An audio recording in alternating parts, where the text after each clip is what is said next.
Welcome everybody to our ordinary meeting for the 22nd of March 2023. Welcome you as the Mayor of Hilltops, Margaret Rolls. We'll start our meeting with an acknowledgement of country, today led by Councillor Fitzgerald.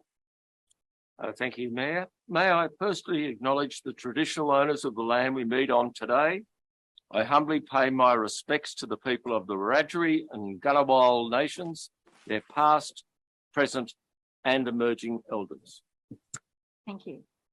Housekeeping, if you're asked to evacuate, the emergency procedure is to exit via the door leading out of the building directly outside the council chambers and proceed to the footpath opposite the council chambers and await further instructions.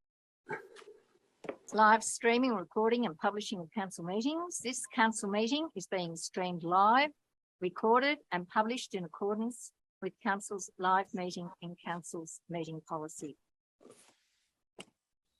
To those present in the, there is nobody in the gallery today. Anyone who is, let's go on here. I don't think I have to read those since we don't have anybody live streaming. So there's nobody in the public forum. So we will go on to 3.3, Statement of Ethical Obligations, and this afternoon, Councillor Joe Mackey will be reading that.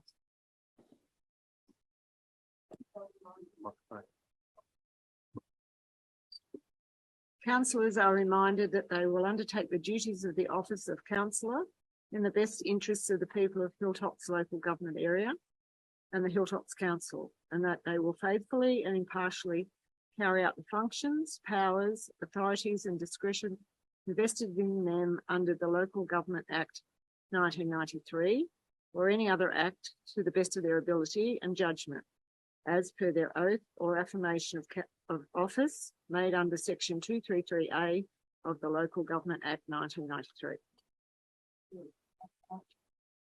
Next, apologies, the application is delayed. We don't have any, but we do have two councillors who have applied to attend by Zoom, Councillor Fanny and Councillor Stedman. Oh, I have a new one. Thank you. Those in favour? No.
You think you can turn your microphone on? I apologise. I'll do that again. It was moved by Councillor Piper, second by Councillor Hewson. Any comments? If not, yes, I have a comment. Yes. I've had a lot of incredible feedback on the road funding and the decision by council to spend money on consultants instead of road repair. Very disappointing. Thank you. Thank you for your comment, Councillor Flannery. There are no more comments. I'll put it to the vote. Those in favour? Those against?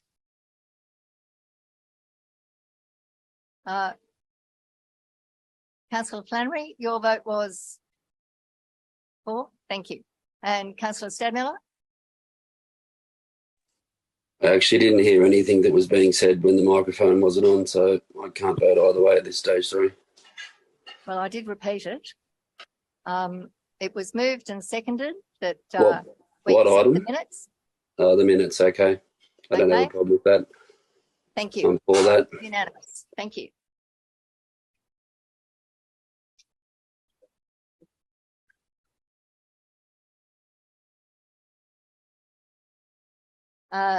Seven, which is on page 24, disclosures of interest. Do we have any disclosures of interest? No disclosures of interest. There isn't a mayoral minute. The mayoral report is in front of you. Do I have a mover? Thank you, Councillor Foreman, and a seconder, Councillor Mackie. I do have a slight adjustment to it. On the 17th of March, I didn't get to the Celtic concert for family reasons, and on the 18th of March, I didn't make the map. But otherwise, they are as there. Do I have any other comments? I'll put it to the floor. Those in favour? Thank you. Unanimous. We'll move on to 10.1, 2333, which is on page 25. Councillor meetings attended. I'll go through those that are listed and then I'll move to the others. Councillor Armstrong, do you want to add any more? Thank you, Madam Mayor. No further engagement, but I would like to recommend to all councillors that didn't attend the ICAC and local government training that for them to attend the next one. It is certainly enlightening, and it's reassuring to know that there's a watchdog out there looking over everyone's shoulder, and we certainly need to ensure that the business of local government at Hilltops is consistent with the provisions of the ICAC Act and in accordance with the documents published by ICAC. Thank you. Thank you, Councillor Armstrong, for those comments. Councillor Dodd. Thank you. Councillor Fitzpatrick. Fitzgerald, pardon me. Yeah, just as listed there, plus on the 18th of March, I did attend the Harmony Gala dinner in Young. Which was a great night, wasn't it? It was an excellent night. Councillor. Councillor Foreman. Meetings is minuted. Thank you. Thank you. Councillor Mackie. Yes, meetings is minuted. Thank you. Councillor Ingram. Thank you, Madam Mayor. Yeah,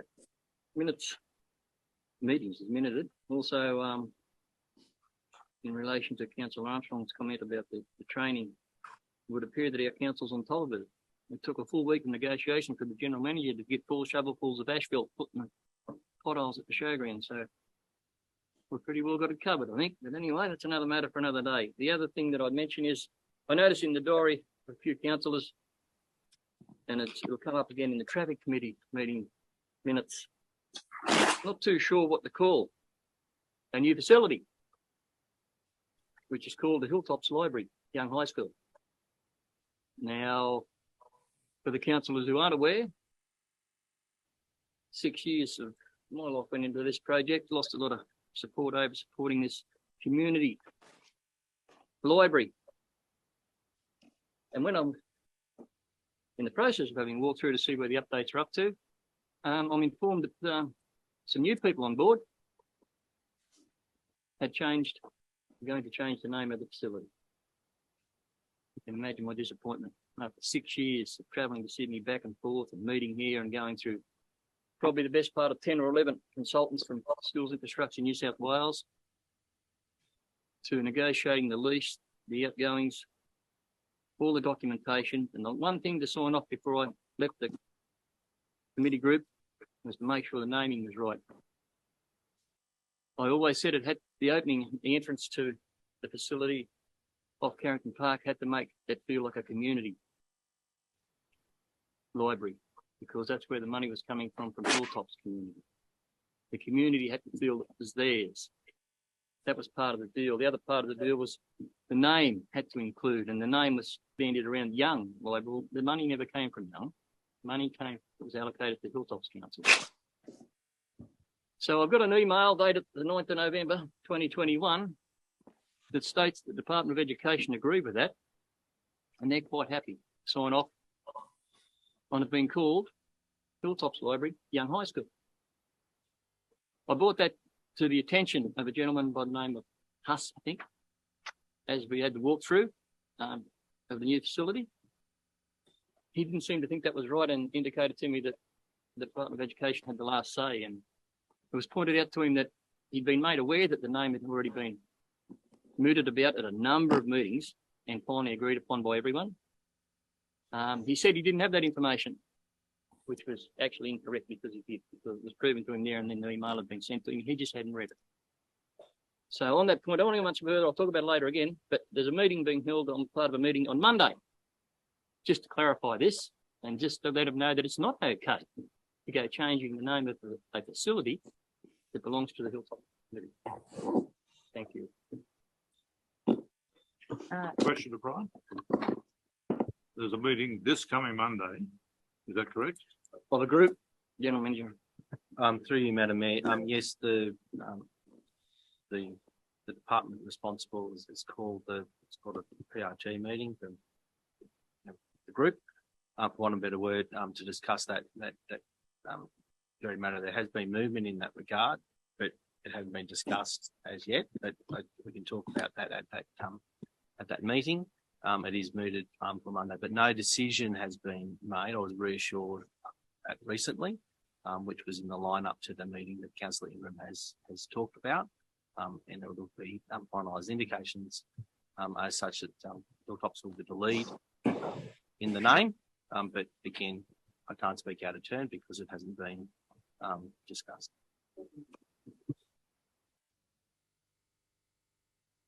It's been decided. It was all dealt with. I stepped off the committee.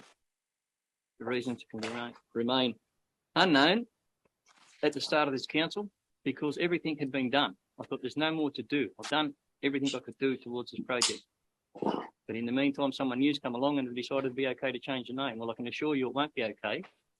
And anyway, we'll just wait to see what happens Monday before I say to nothing. The new general manager, did that go out for public exhibition? No, look, the term because for the reason. So it was decided by the PRG not to do it that way. And so as I indicated, the finalisation of that discussion will be on Monday. But the indications are that Madam Mayor, I still have not answered the question. The meeting is this Monday. The meeting is this Monday. The meeting is this Monday. So the PRG, the members, and that's dictated by the terms of that group. The agreement of the PRG that the former Councillor Ingram was the council member at the time of those decisions. So I thought it was important that as representative at the time and when those decisions were made, as articulated by Councillor Ingram, that he should be availed the opportunity to be present and discuss what transpired. So that's been acquiesced to, and the meeting will be on the Monday. Myself and any other councillor here are invited or can't go? I'd have to check that, but it's the members, the members of the PRG are the determining votes, whether or not there's the opportunity for other people to partake. I'll have to check that. So that'll be wrapped up. Could I move we go into committee and discuss this? You can do that, Councillor. Actual business here, and there's still no decision that So it may be Might be preemptive. premature. I didn't want to fire everyone up too early in regard to this matter. The PRG's meeting on Monday, I've been invited to attend. The person who was involved for 6.5 years with it, I will attend and will strongly put the case across. The name was confirmed, Hilltops Library, Young High School, and hopefully that will be the end of the matter. But if it's not, you can be assured that I'll have a full report back to all councillors. Councillor, I think we wait till Monday and then we work from there. Councillor Piper.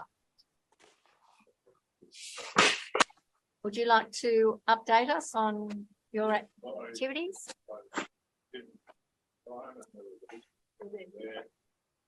Oh, okay. So as noted. Okay, thank you. Councillor Hewson. Council meeting, traffic committee meeting, constituents attend. Thank you. Councillor Flannery. Thank you. Meetings as minuted and asset management committee meeting and meeting with a number of GALONG residents. Thank you. And Councillor Stadmiller. Meetings as minuted. I've also been contacted of late from people within the township of Harden and even outside about the state of some of the buildings owned by what they call absentee landlords or landlords that aren't maintaining their buildings. So it may be worthwhile if someone from council goes around and has a look at the awnings and signage and so forth and checks that they're all compliant and not a danger to any members of the public if they overhang council land at this stage. On top of that, I was contacted about the hydrotherapy pool, which I think has been shut for approximately 15 months. And there's some residents quite upset as to why that's still shut and the perceived inaction of council. So we might need to do something on that. So I just pass those communications on. Thank you. Thank you, Councillor Stadmiller. Given your email, Councillor Stadmiller, at 2:59 this afternoon, you'd nearly have to declare an interest in that, wouldn't you? Going on the email. Not really, because I may be leaving town. Councillors read the email. What it says in regard to the hydro pool, he's seeking a residence in Cooter so he can utilise that and move away from Harden because this facility's closed. If that's not a conflict of interest, I'm not here. So is this a point of order? Councillor Ingram? I was just asking Councillor Stadmiller if he'd like to declare a conflict of interest. It's not up to us to decide that, it's up to the councillor. No, I don't wish to declare a conflict of interest. The email that was received by all of the councillors this afternoon, actually the main point was that it's the elderly residents that I'd like to see use the pool if and when it ever reopens, because that's what it was designed for. Initially to do that sort of work for the elderly and at a small level for sports injuries. But the fact that I'm seeking a residence in another town would mean that I'm not interested in anything for my own purposes. Thank you. Thank you, Councillor Stadmiller. Let's move on. We've had a mover and a seconder. Did we have? We did. A mover, Councillor Fitzgerald. Seconder, Councillor Mackie. Those in favour? Councillor Piper, you in favour? Okay, thank you. Let's move on to 11, Community Recognition Scheme. Councillor Pullman, I believe you have one. I do, thank you, Madam Mayor. Hope everyone can hear me. Look, I would just like to recognise the organising committee of the Off the Beaten Track Arts and Cultural Trail in conjunction with the Young Society of Artists and STA Southern Tablelands Arts on this year's event. The organising of the Hilltops Off the Beaten Track is a huge undertaking for the committee, and in only its second year, this event will only grow in popularity, unite the Hilltops community and showcase what our region has to offer both culturally and artistically. I was fortunate enough to be invited to attend the opening night concert held at Southern Cross Cinema, and the quality of the musicians from the Young Regional Conservatorium is outstanding. We are extremely fortunate to have such talent shown off due to Off the Beaten Track. The committee is also to be congratulated not only on organising events in BOOROWA, Harden, Murrumburra, Young, Jugeong and Maringo, but also including due to funding from the state government, the villages of Ribury, Currawatha, Monteagle and Wright Park. The feedback from the community has been extremely positive. And I did speak to Christine Burnett, and she'd also like to acknowledge the efforts of Michael Croak, Heather Rule and Hilltop Council Sarah Cariatana, and also Hannah Bolger for their support and communicating the event. So thank you. I'd second those comments. It was a great event, and the bus trip, Yes, the bus trip. especially. I think Yes, was yes, excellent. it was funded, and they absolutely loved it. And they were full, except for Harden, but all of them were full apparently. So it's been really, really well received, and that funding has been really appreciated. Thank you. Through you, Madam Mayor. Extremely. My wife and I started at Wright Park, and we managed to get in front of the bus all the time, and all the way from Wright Park to Young. It was everywhere there was something on. It was terrific. Thank you for those comments. Yes, and our thanks to all the staff who were involved and all the people. Councillor.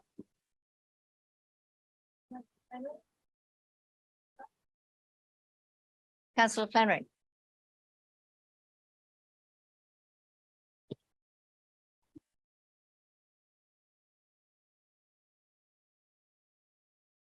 Councillor Flannery, your audio's off. We're just checking that. Thank you. I was having trouble getting my screen up. Okay. Well, thank you. Thank you, Councillor Flannery. Councillor Stadmiller, did you have a nominee? No, thank you. Councillor Ingram. Yeah, look, I think I'd just like to make notice of a young man, a local man who's left town now by the name of Tyler Schiller. He went away to be a jockey down in Victoria.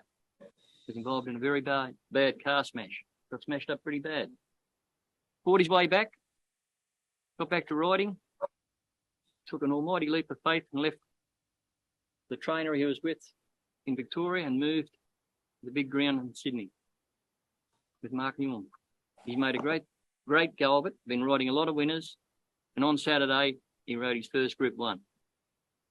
That's a big achievement for a kid in the back blocks here at Young. And I'll put a few words together so that can be sent off. But yeah, it's a great achievement, and congratulations to young Tyler. And he's also a great kid to go with it, young man. So. Thank you. Thank you, Councillor Ingram. Now, do I have a mover and a seconder? Mover, thanks, Councillor Armstrong, and second, Councillor Idle. Any more comments? If not, I'll put it to the floor. Those in favour?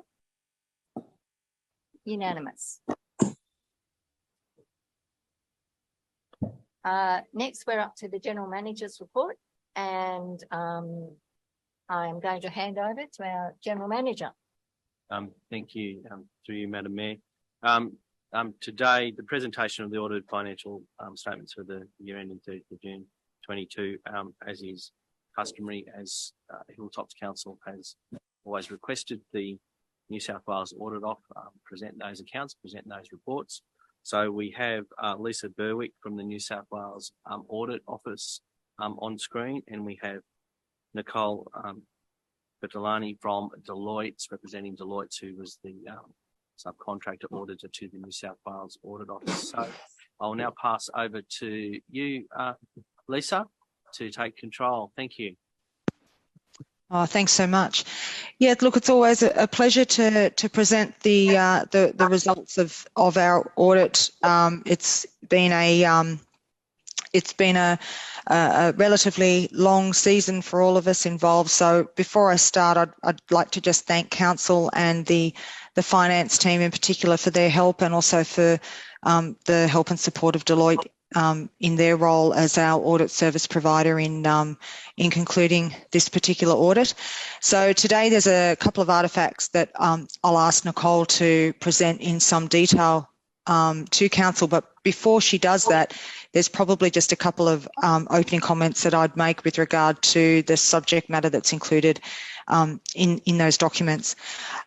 You'll notice that Council has received a modified audit opinion this year.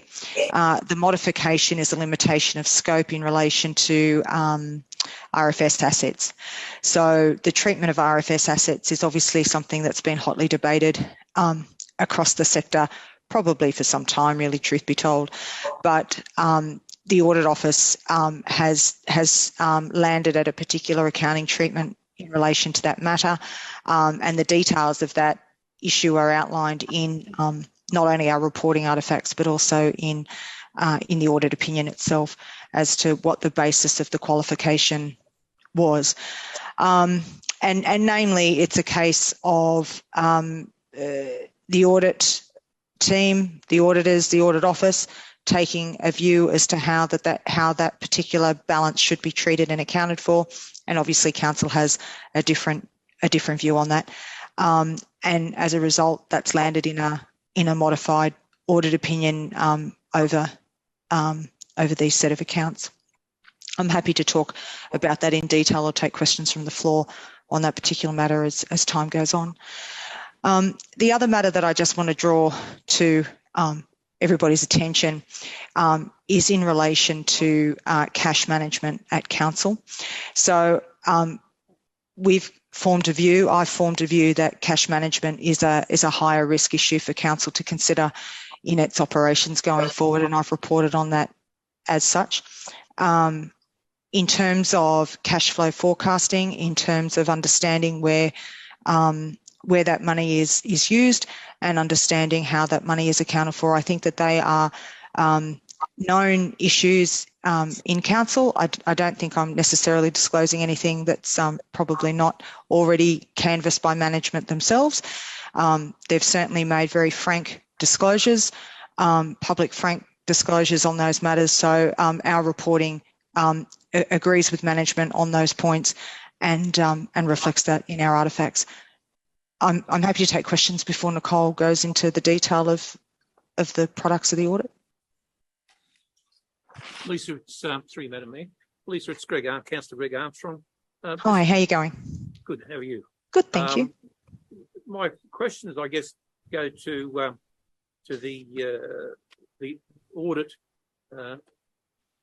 qualification, and in the opinion of the Audit Office, would there have been any material difference in Council's operating result had the RFS assets been recognised?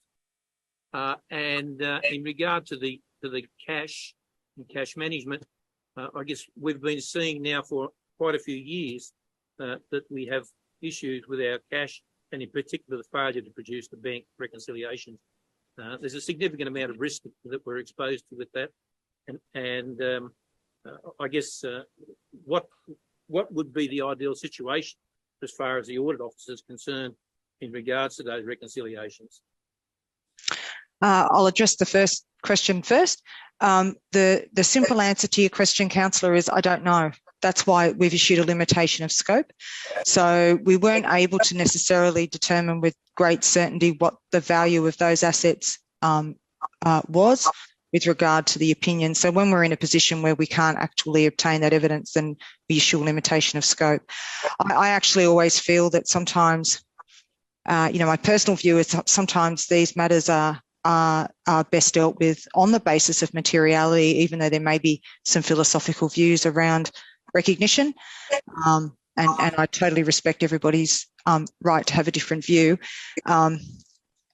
I know that management and I had numerous discussions around how to deal with this, and I always have given the same advice to Hilltops as I have to my other 14 councils. And that is, if you can prove to me that it's not material, then it doesn't become an issue.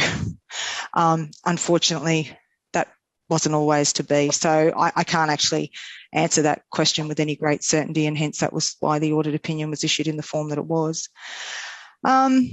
Cash management. Yeah, look, cash is always, in my view, a sensitive topic because of its nature. And probably because I'm a bit old, I always consider cash to be material by nature for the very reasons that you've just described. I'm not entirely sure that there's necessarily an ideal, an ideal set of arrangements. I think all arrangements need to be looked at on a individual basis depending on the nature of the operations. But it is imperative, I think, both from a reconciliation perspective as well as from a forecasting perspective, that council is in a position to be able to describe how and what the likely usages of those balances are going to be going forward, so that you're comfortable that there's sufficient liquidity.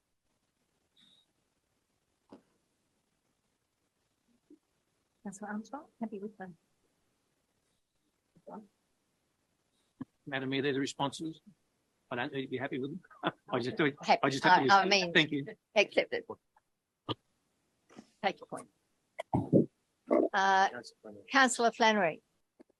Thank you, Madam Mayor. Councillor Tony Flannery. Lisa, could you please explain why you hold a different view to council regarding the RFS assets? Yeah, thanks, Councillor. The Audit Office has assessed all the various parts of the framework, including Treasury's input, council input, not just your council, but across the board. And they've also consulted the accounting standards, obviously, with respect to the assessment of control. And it's not a case of why we form a different view. We have a different view with respect to the exercise of control under the accounting standards.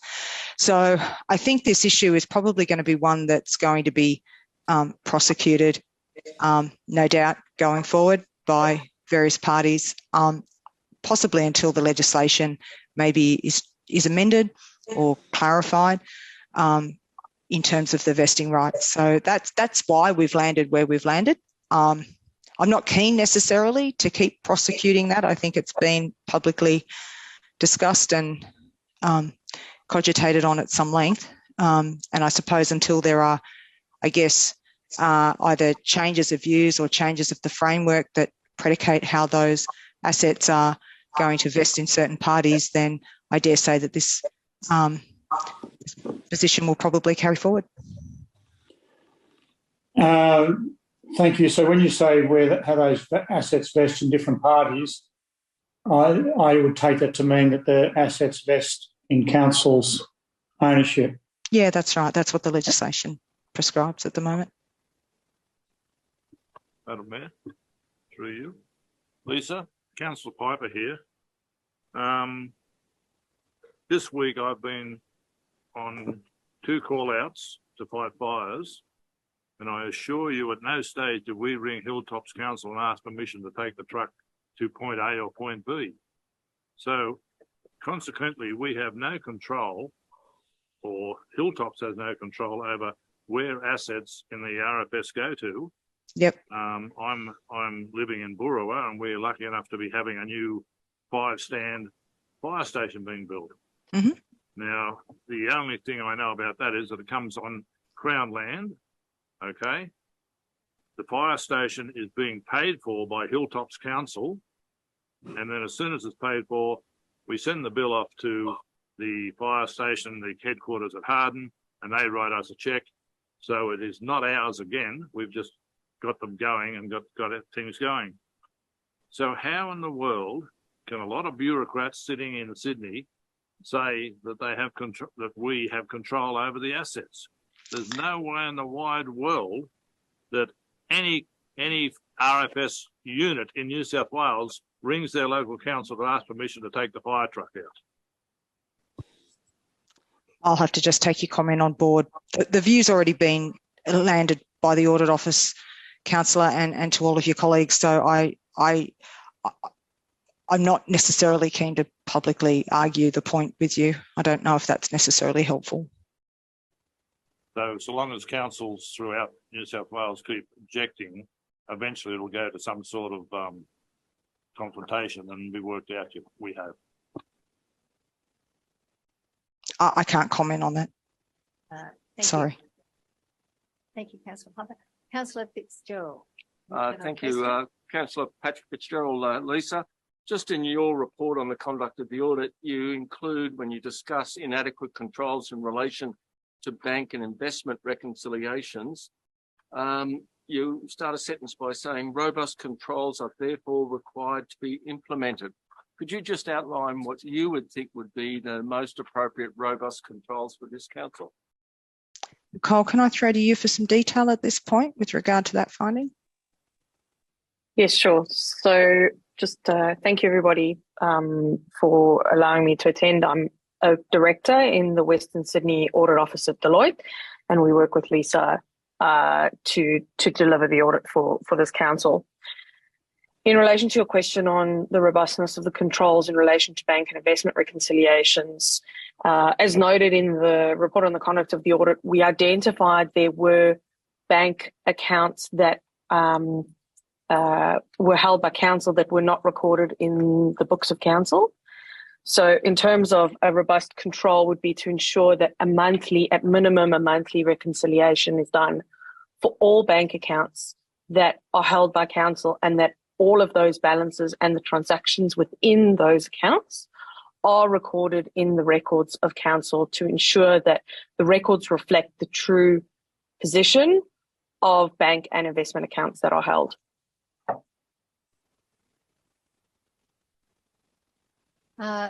Thank you. I don't hear any other questions. So we'll hand over to through Madam Mayor, Lisa, is there any anything in addition or any additional comments from you, Nicole, for councillors? Taking that as a no at this point. Councillors, without any further questions, I'll now pass to the Mayor to put the motion, I suspect, if there's no commentary. All right, no commentary. Thank you very much for taking the time and presenting to us tonight. And for Council 12-1-23-34, do I have a mover? Thank you. Councillor Fitzgerald, and a seconder. Councillor Dodd. All those in question, or is that a question? Thank you. Question, Madam Mayor. I note on the page 38 of the book, I don't know what it is on, it has the actual for cash flows and payments. It has grants and contributions for 2021 as $33,684,000. For 22 it has $37,332. And then when you go to page 34, which is the opening page of the income statement, it lists grants and contributions are separated out for operating purposes and for capital purposes. And the figure there for 2021 is basically the same, although it is a slight variance of nearly $1 million. But for 2022, it's 60 million. Could someone please explain the difference?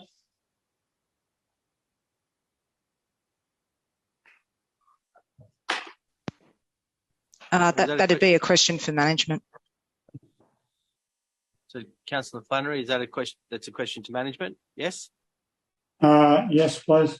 Thank you. I'll pass to. I'll ask the CFO to talk about, but as we're talking about cash, the accrual and recognition of income is not necessarily matched to the receipt of cash. Is the simple answer, but I'll ask Norman Smith, our CFO, to add to that if there's anything to add. Yeah, that was going to be my comment, Mr. General Manager. Is that Councillor Flannery? Was your question in relation to the income statement? Obviously, yes. That's on an accrual basis, but you're trying to compare that to the cash flow statement. Well, where about I'm assuming the capital contributions for capital purposes. Where do they appear separately? Sorry, I'll just get the page. Are you now referring to on a cash basis, or you're linking it back to the income statement? Well, when does the capital contributions for capital purposes get included in the cash statements? We've got they're listed on page 38 as only the grants and contributions being 37 million. If you go back to page 34, is a total of 60 million.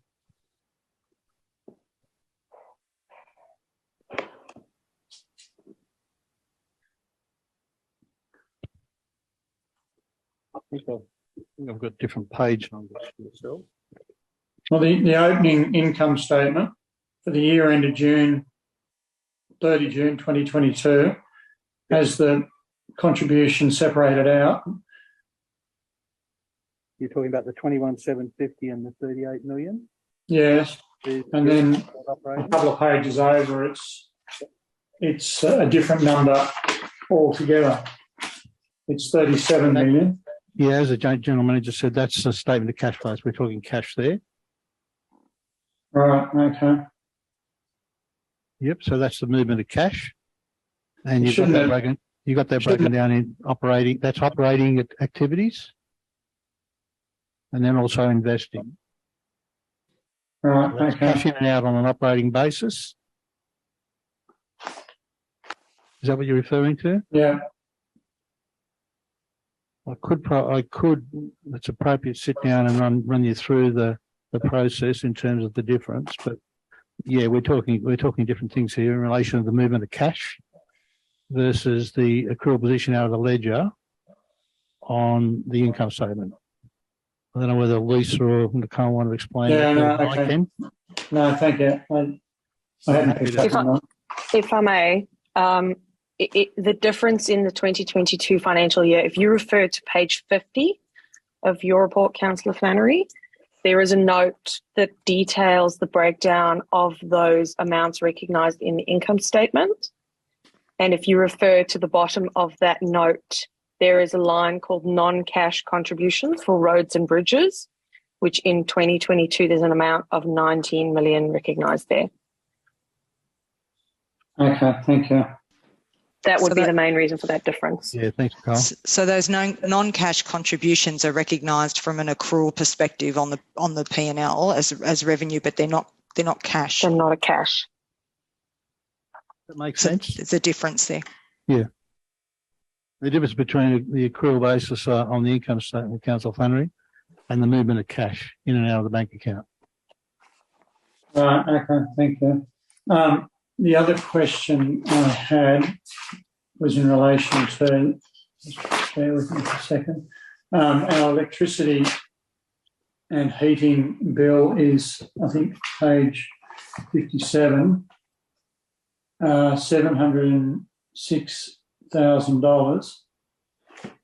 Do we have any detail yet of income we're receiving for our solar rebates for the money we spent on solar? Yeah, I'm just waiting on we're actually following that up. I'm just waiting on getting that information, seeing as as you remember in the report that we put to council in September, we changed our energy supplier, but I'm just waiting on obtaining that information right now. Okay, thank you. Right. Thank you. Question. Councillor Armstrong. Question to the General Manager in regard to performance measures by fund. I note that the rates and annual charges outstanding percentage for the general indicator was 17.33%, but there's nothing outstanding for water or sewer. My understanding was that there were considerable amounts outstanding in our water based upon the reports coming to the council on a monthly basis. I'm just wondering how they can be 0%, and also the unrestricted current ratio is at 1.56.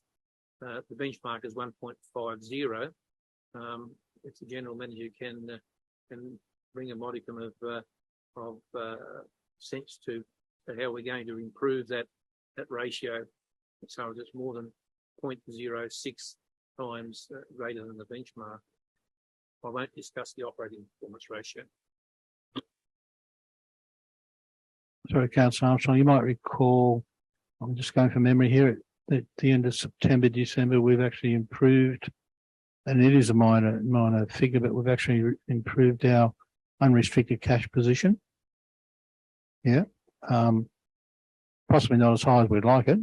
At least we're in positive territory for the first time. Well, I've only been here 12 months, but in the first time quite some years.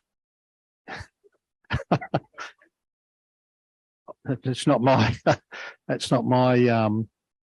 What's the word? Not for me to take the reward for that. And so your other question was, in relation to the outstanding debtors on the water and sewer funds. Yes, the 0%. I just when I read the reports that come to council on a monthly basis, 0% would seem to be rather optimistic based upon the arrears that are shown in those reports. Are you referring now to the one that we're about to just lodge, the one that you've got in front of you now? Referring to the one from last year, actually. Yeah. Which page are you on?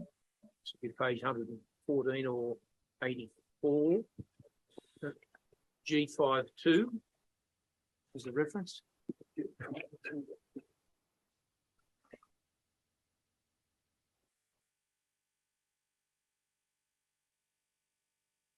So yeah, so you're referring to item. Okay, yes, I see where you are on item 5. Right. I'll probably need to get back to you on that one in terms of the detail. I'd appreciate it if you would, please. Yeah, for sure. Yep, I'll do that for the next meeting if you want. Thank you. Yep. Councillor Flannery. Thank you, Madam Mayor. Just a couple of other questions. In relation to the report, I'm looking page 152, 153, report on infrastructure assets as at 30th of June 2022. The relevance of those numbers or that report, probably for the Finance Director. So the relevance for those, these are legislatively mandated reports through the Office of Local Government. We download these statements, so we can't vary these statements in formal content. So how do we arrive at those figures? Well, that's I'd need to get you when you say that this is coming out of the ledger. I'm not sure. Well, the first column, estimated cost to bring assets to a satisfactory standard. So if I look at bridges, for example, that we only need to spend $580,000 to bring them to a satisfactory standard, or if I look down at swimming pools, we need to spend $67,000 to bring them to a satisfactory standard. And I think we've got reports saying we probably need to spend circa $10 million on pools in this across the council. So what's the relevance of those figures? I'm not sure I understand you when you say the relevance of those figures. Well, if this is if it's a mandated report, we're saying that we only need to spend $67,000 on our pools to bring them up to a satisfactory standard, and that's at odds with a report that was tabled at the December council election at the council meeting.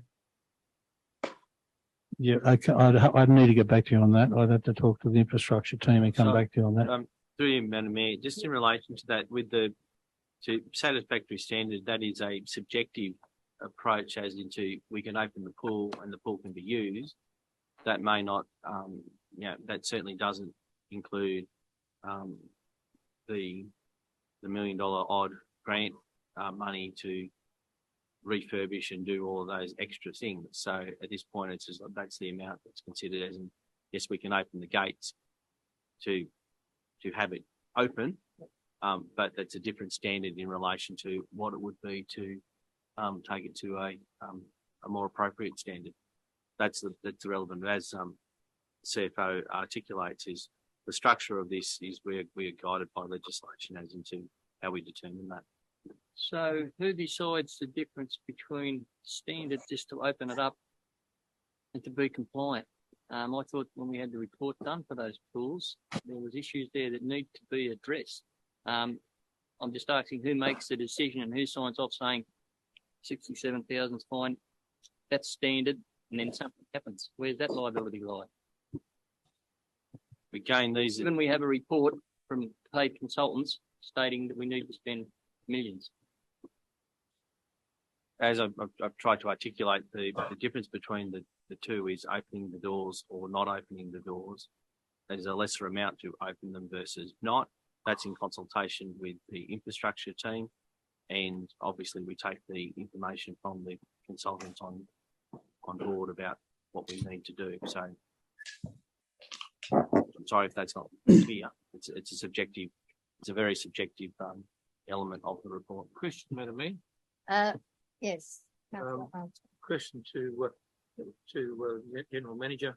I note that in the auditor's report that the audit encompassed the special schedules permissible income for general rates. It didn't include the assets, so it would appear as though this is unaudited. This schedule is unaudited. Is that correct? No, the permissible rate schedule is certainly audited. No, certainly I can see that there, but in terms of the report on infrastructure assets as at 30th of June 2022. Certainly part of the audited accounts.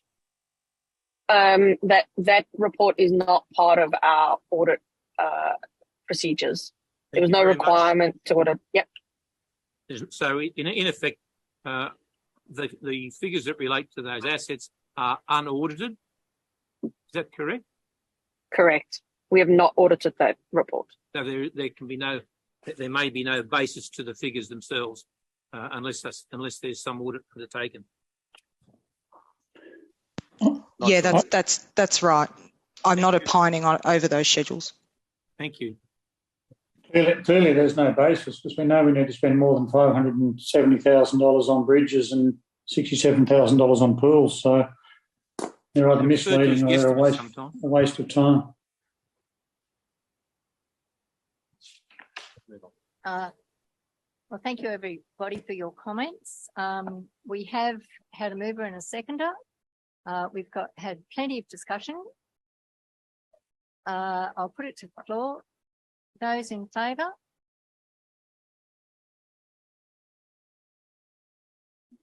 Unanimous. Thank you, Councillor.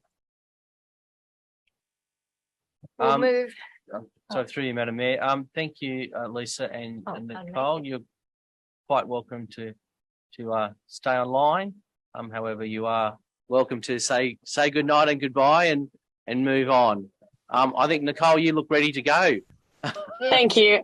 All right. Thank you very much for your time. Thanks all. Bye. All right. Yes, thank good night. you. Take care. Bye-bye. Bye. All right. We're not in the car, so let's move on to 12.2, summary of executive diaries. And the recommendation is there, and the GM wishes to speak to it first. Thank you, Madam Mayor. Yes, this came from a motion at our previous meeting for executives to report on the diaries in the broader sense. I did have a lengthy discussion with the representative at the Office of Local Government, and I've articulated their advice is that, one, there is no legislative requirement for councillors or executive to report. There is no fundamental objection to reporting some of those things. The caveats on that was no more than what councillors report and no internal meetings. The reason for their no objection was they are currently working towards a legislative instrument, a guideline to where any meeting with a developer, you would need to report the name of the developer and the development that is being discussed. They are working through those details in the questions I asked as well. And the person agreed with this, is that you don't want to discourage any developer, any business for that matter, or any resident or ratepayer from approaching council with some sort of fear that they will then be named and articulated what they talked about. So one of the other elements of this consideration of what councillors may want to vote upon is that any questions in relation to the diary need to be done outside of the public forum, and those questions need to be asked separate and distinct and answered in that manner. As you know, I report to you fortnightly in relation to what I do. So I just wanted to give a little bit of background there that they stipulated that they do not want to discourage people to come forward. It is not legislated.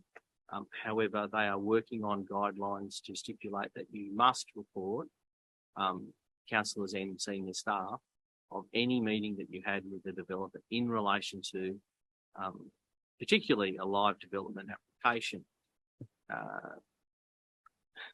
Outside of that, again, it's not legislated at this time. Part of the recommendation that if I was to meet with the developer, you state at the outset, it says like, note that I'll be naming you as the developer in the development application that you'll be talking about, and that will be publicly recorded in the document, in the executive diary or your diaries. As I said, not so much, not legislated at this point. Councillors, because there's no fundamental objection, I've done the recommendation I've done is we will report to you similarly to how councillors currently report. However, you don't necessarily have to vote that through. I'm now in your hands, councillors. Happy to move the recommendation. Thank you, Councillor Ingram. A seconder, Councillor Piper. Councillor Ingram, would you like to speak to it at all? I think the General Manager's covered it off pretty well. Thank you. Councillor Piper. To the floor, anybody wish to make a comment?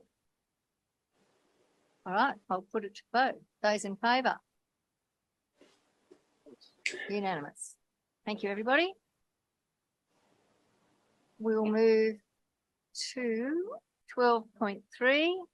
And this is the delivery program and 2022-23 operational plan half-yearly progress report. Do I have a mover? Excuse me, Madam Mayor. Yes. Can I just move a procedural motion to bring forward the motion for preparation of a business case for the demerger of Hilltops Council? Is there a reason for that, Councillor Stadnell? No, just that I can do it through a procedural motion. Okay. I'll need a seconder. Happy to second it. Seconder, Councillor Ingram. All right, we'll put it. Any comments? Put it to the floor. Does everybody understand what that means? Through you, Madam Mayor, what that means is the item on the agenda listed at 14.1 -2349 motion preparation for business case for demerging Hilltops Council. We moved from the place of 14.1 to preceding 12.3 as an order of business. As simple as that. Thank you.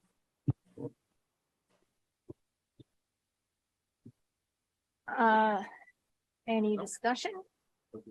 I'll put it to the vote. Those in favour?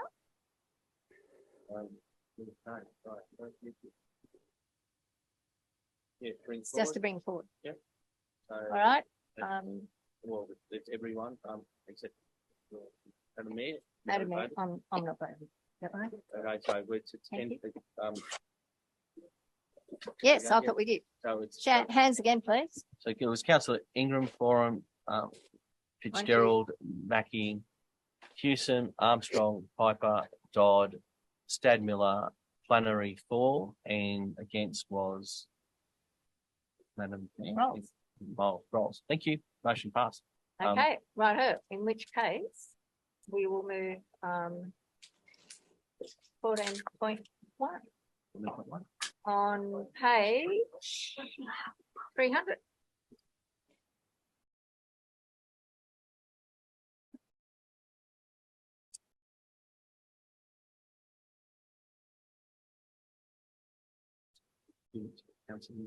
All right, Councillor Ingram, it's your motion. So would you like to speak to it? Thank you, Madam Mayor. I don't want to have to go back over and revamp what's been said before. This is the third time I've brought this notice of motion to council. The reason I brought it to council again is in light of the election, which is underway already with pre-polling. And the experts tell us there's a distinct possibility of a change in government, which doesn't necessarily guarantee anything, but what it does guarantee is a more sympathetic ear to merged councils who are struggling, both financially and socially. I'm on an email link with an organisation with the merged councils in New South Wales. I think I sent one on to councillors earlier a couple of weeks ago, but the information coming through from the merged councils that is just consistent. Deficits, services dropping, declining, resentment in the community. We're no different. Those three things are happening here. Nearly 7 years on, we just had an auditor's report and we can't even reconcile bank accounts. Probably just not good enough. 7 years on, we've got an IT system that we've paid millions and millions for that we can't operate or utilise properly. We spent 5.5 years, in the best part of developing a customer service policy. I think I put in my newsletter. Great achievement after 5.5 years, but a policy doesn't provide the service. The backlash and resentment from the community is getting stronger about the levels of service that are dropping in our community. Across the board, I mean, not just in one particular area, but the pet beef, of course, is roads. And they're the ones we hear the most about, to the point where I was accosted in IGA the other day. I'm told that I had to hide to show my face in the community. Any of you that really know me, and you would know that I resented that and took that person to task and asked them to have a watch to council meeting and saw who sat here and tried to fight for funding for the roads in the former Young council area. It's embarrassing. It's unfortunate, that's embarrassing. And this matter's been brought forward. So when we get back to our agenda and we go back to an item where funds have been allocated again for roadworks, I will point out to you there, once again, the smallest former council area gains the lion's share of the funding. That's if we vote the way the staff have recommended. This is starting to be very, very consistent. Every time there's funding to be allocated, this current council, the road users and ratepayers of the former Young council area, seem to be paying the penance for the lack of work that was done in the BOOROWA roads in prior times in the BOOROWA council, when the now Minister for Local Government was the mayor. Every time there's allocation of money, they're on top of the tree. I just cannot work it out. There's such a small area is consistently recommended by staff to gain the lion's share of funding. And yes, for localised, I am. 96% of the people who voted for me come from the Young area. God bless the 4% from Boorowa and Harden who voted for me, and I'll fight for you. But I'm here to fight for the former Young Shire Council area and the ratepayers and the residents of that area. I'm aware there's some councillors telling people that this talk about an increase on the special rate variation is all rubbish. That's a blatant non-truth. The only way this council would ever be able to survive would be a significant special rate variation, as has been put in on 97% of the other merged councils. Don't tell me it won't happen. Don't tell me it doesn't need to happen or won't have to happen, because it will. Then it'll be too late. But back to the motion, I might have digressed a little bit. I think, as I've said before, this needs to be done. And if this business case was to come back and saying, yep, we're all rosy and patting each other on the back and it's going well, I'll be the first person to stand up and say I'm wrong. But I've spent 6 years trying to make it work and it's getting worse. We're not treading water. Everything's getting worse. Our service levels, everything's going down, which is no good. To keep making the same mistake over and over again, there's a word for it. And Madam Mayor, when you were asked the last meeting about what you'd do to turn it around, you said you'd work with staff. I don't know what you did with this month with staff to make it work any better. It doesn't seem to be. And I'm not referring, and I'll make it very clear, I'm not referring to outside staff at all. Our planning department, our infrastructure department, the reports coming back from the community are just getting worse about the levels of service or non-service or non-communication they're receiving. So to give our community a chance, I truly believe that we should have a business case developed by independent people to assess and see if they can point out and show where it went wrong, where it's going wrong, and no doubt would be able to provide an indication of what might need to happen to correct it. Now, the general manager in the last term of council set out a plan, a number of points in that plan. Some have been implemented partly, some it's a bit hard to, and the special rate variation seems to have scared everyone off and seems to have gone really silent. That's a political matter. I understand that, so I'll leave that alone for the time being with you. But it's a fact of life. So, councillors, I've spoken enough on before. You all know my feelings about it. I appreciate the new term councillors being involved and stood for Hilltops Council, and I fully understand that. I stood for Hilltops Council. I was mayor of Hilltops Council, and I fought tooth and nail for it. I've seen where it's gone, and it's failed. So thank you for your time. Thank you, Councillor Armstrong. Pardon me. Yes, I take that point of order to Councillor Ingram. This is becoming quite concerning for me. It is for me too. I apologise, and my humble apologies, Councillor Ingram and Councillor Armstrong. I'm starting to feel as though I'm being subjected to unnatural treatment here. Well, what can I say? But I do apologise. And I even have a plan I'm working on. Do we have a seconder? We have a mover, a seconder. Thank you, Councillor Stadmiller. Question, Madam Mayor. Yes. Question through you for the General Manager. Could the General Manager please advise us, in light of the October 2021 recommendation of, approval of Council of the General Manager's plan, which included consideration of the special rate variation, where that matter currently sits? Through you, Madam Mayor, I've actually had recently a meeting with the executive, and we're planning out a timetable of which to firstly work on the consideration of service level information, which was part of that plan. Certainly understanding where service levels are at, expectations from community as part of a consultation plan. I've also had discussions with the OLG, and I'm seeking out the correct contact point to liaise with the IPART, the Independent Pricing Authority, as into what would be required in relation to the consideration of NSRV. So those things are in train. Obviously, the undercurrent of all of those things are our financial data. And as we've only just presented the audited financial statements for June 2022, notwithstanding that we had those prepared and there was no material changes from the sending of the financial statements from middle of September 2022 to take those many months. We've been delayed in some of those areas, particularly in the finance areas, because of the resource strain to answer the audit questions. So it is in train, and I am working towards getting a more fulsome report to Council as soon as possible, because it needs to happen for your consideration. So when you say it is in train, I'm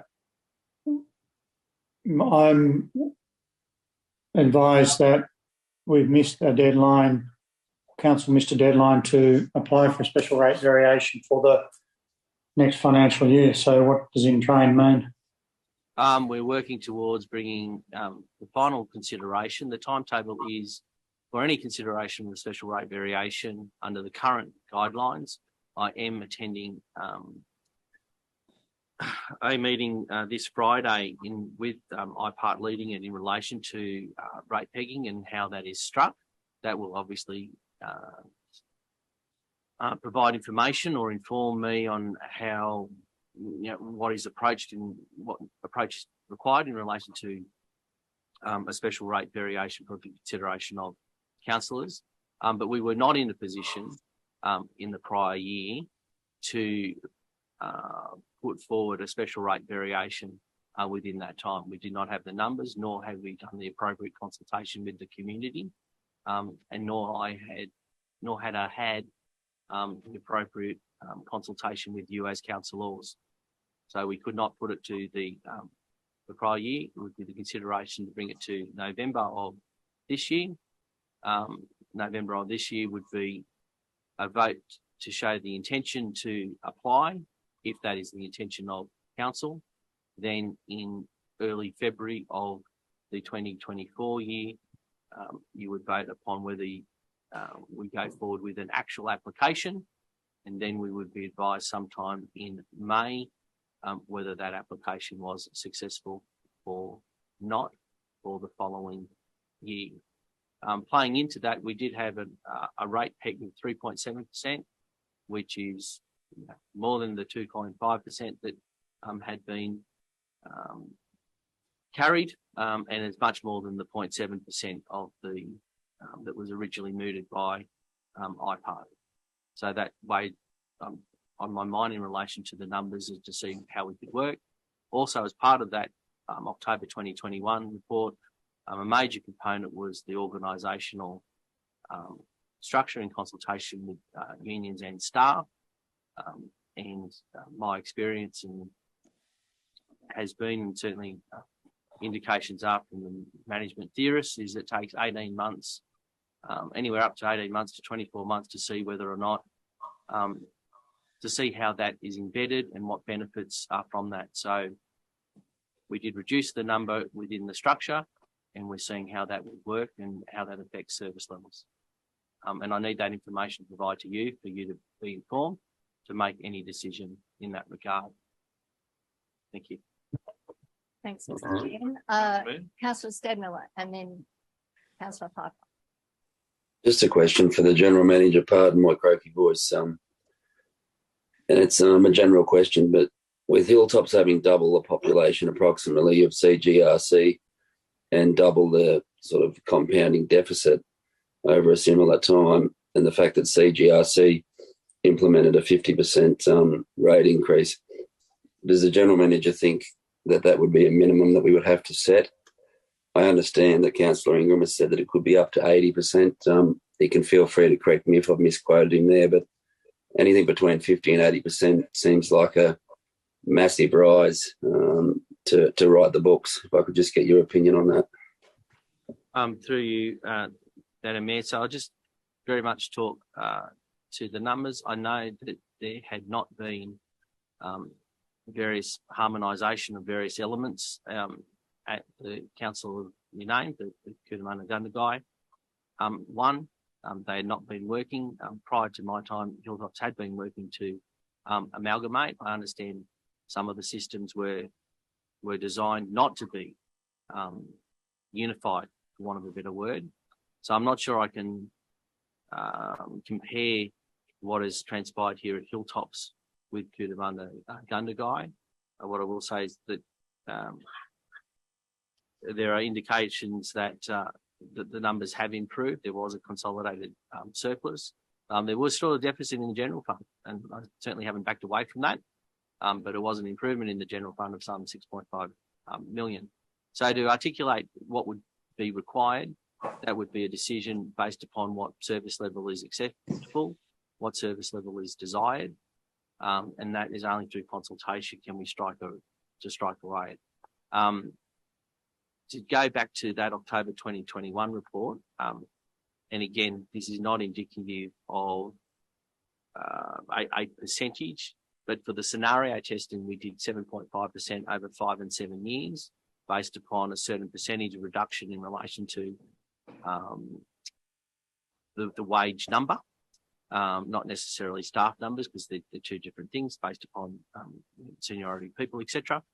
And those rates, the ranges from memory range between a 20% and I think it was about a 70% on scenarios were the main thrust of them. So the numbers that are being bandied around, they have a basis within some analysis that has happened, but that analysis needs to be refreshed. So I'm sorry, I can't answer your question specifically in relation to a percentage, just to say that the numbers are out there. Obviously, any increase in levels of service, etc., would come with a cost, and they're just the facts. Thank you, Councillor Stadmiller. Thank you.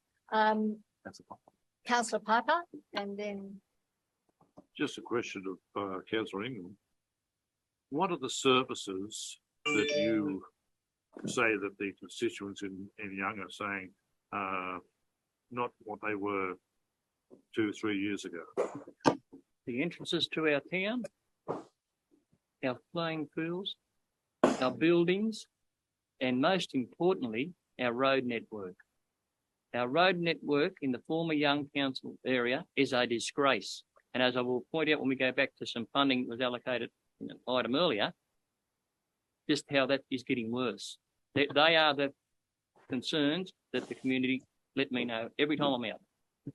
Fair enough. I think all councillors here would have to agree with the road situation, and that's an extraordinary example of the weather we had and then the floods we had. That's caused this all over the state, not just here in Hilltops, but the services of your entrances to Young. Surely that isn't a matter for Hilltops Council.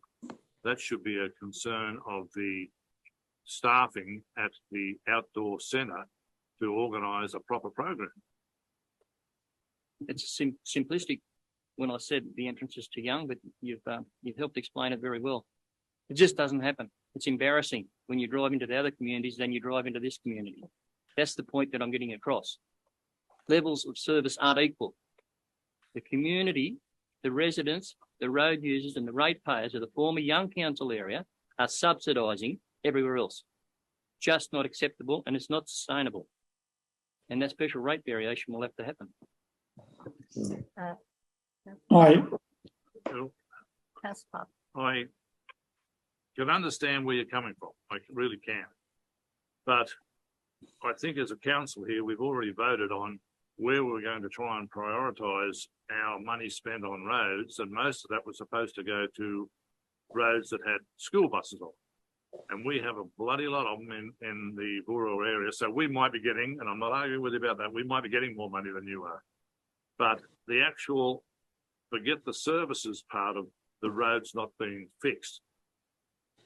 Where are all the other services? You go to the toilet, you flush, your sewer still works. Is your garbage being picked up? Is everything else in the rows of services being done, or aren't they being done in the Young area? I'm not going to go into more specifics. I think I've stated pretty well that the levels of service right across the board have declined significantly. If they were to be brought back to what they used to be, there would have to be a significant rise in the rates. If they were to be improved, as was alluded to a moment ago, that 80% will be very close to the mark. But thank you for the question. Thank you, Councillor Pop. We've had a move for the motion to be put.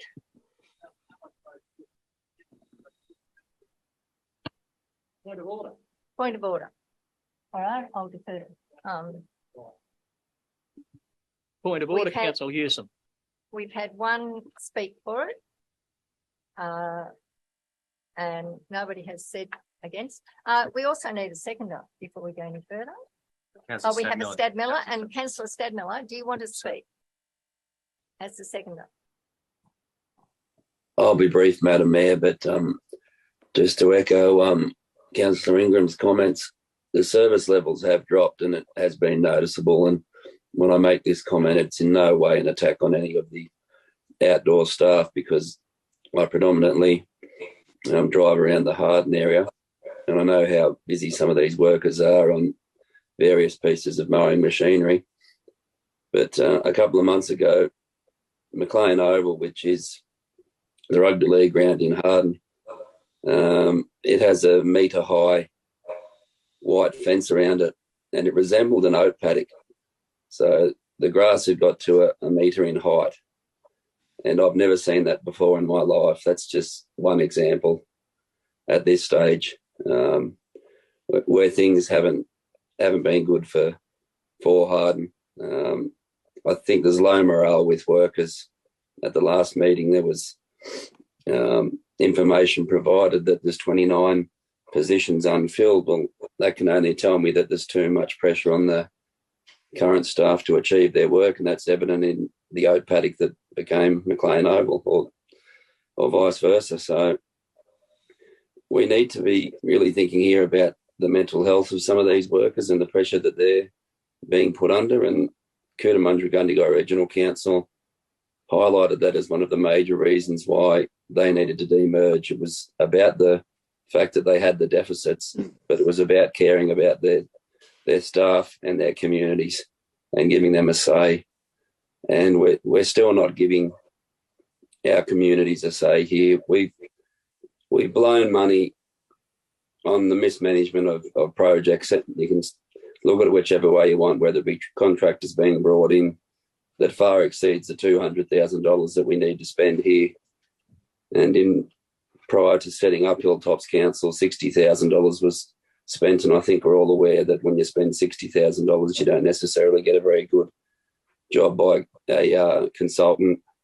So we need someone independent to come in and have a look and go, where are we going wrong? I know where we're going wrong. I've been in local government for coming up 11 years now, and others have been there far longer than me.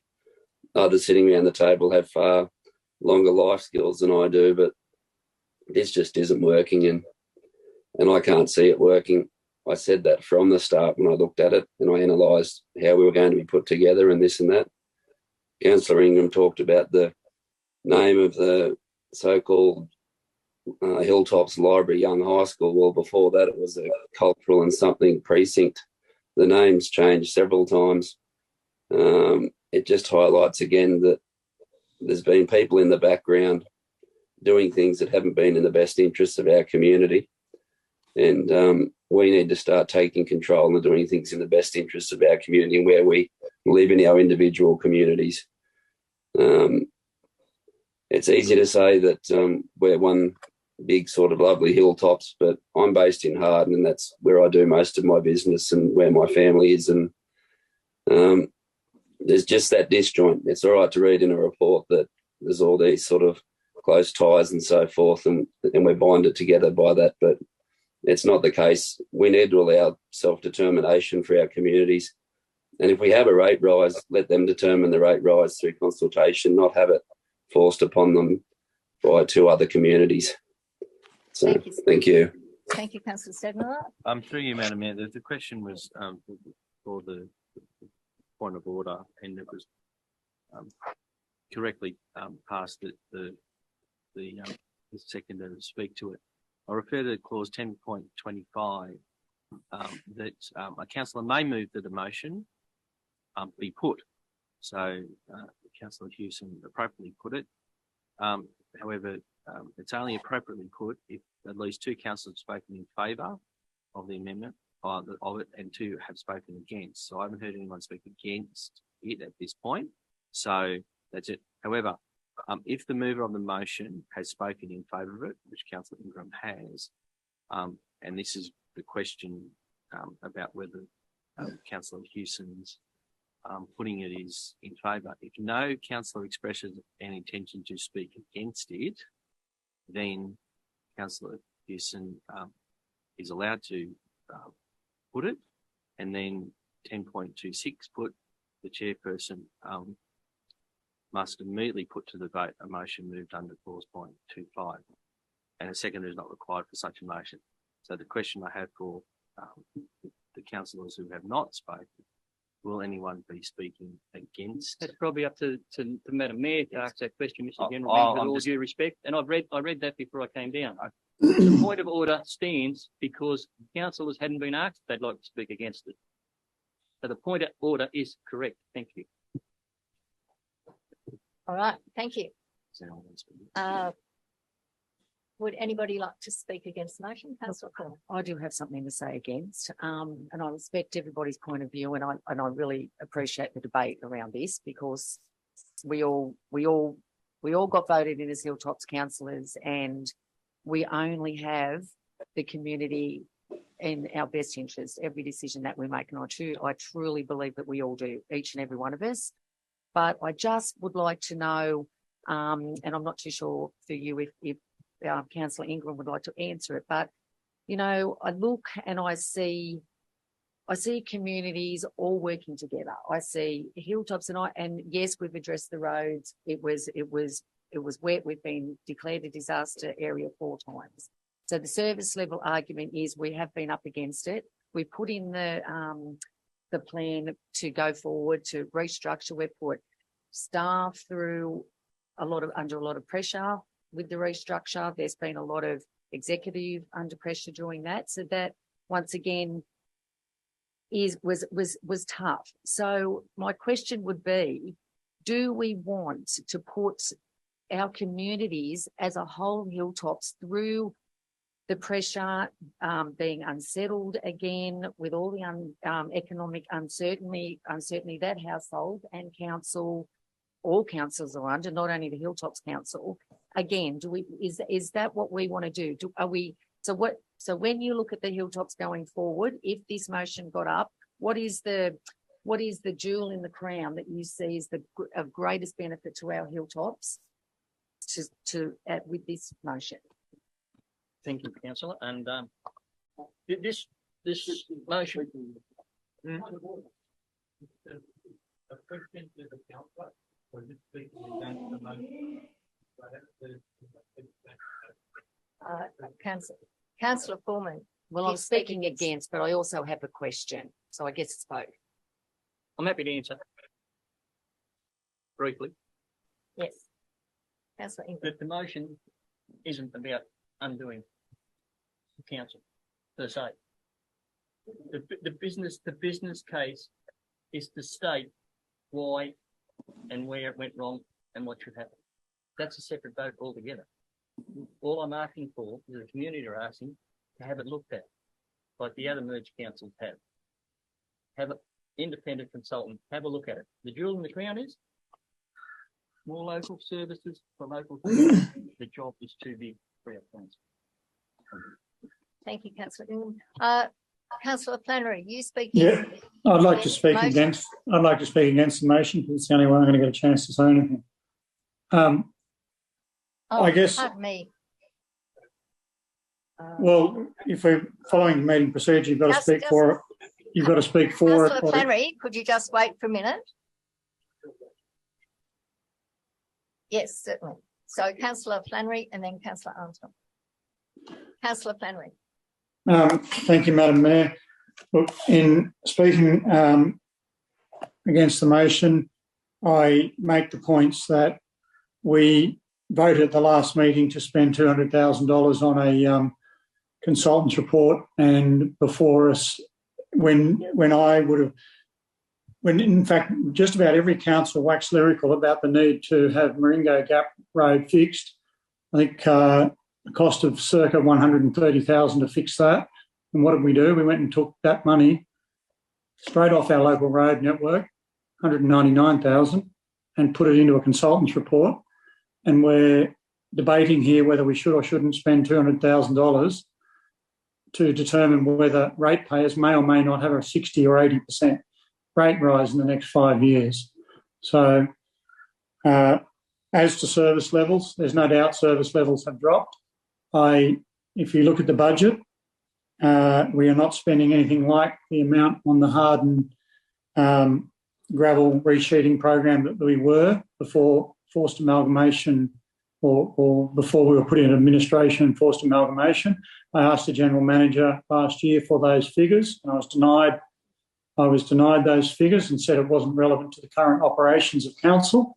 So clearly we need an independent consultant to put a business case for us to determine where we are or are not going wrong. So that's my comments. Thank you. Councillor Flannery, you're voting against the motion? I haven't said how I'm voting. I just spoke. Thank you.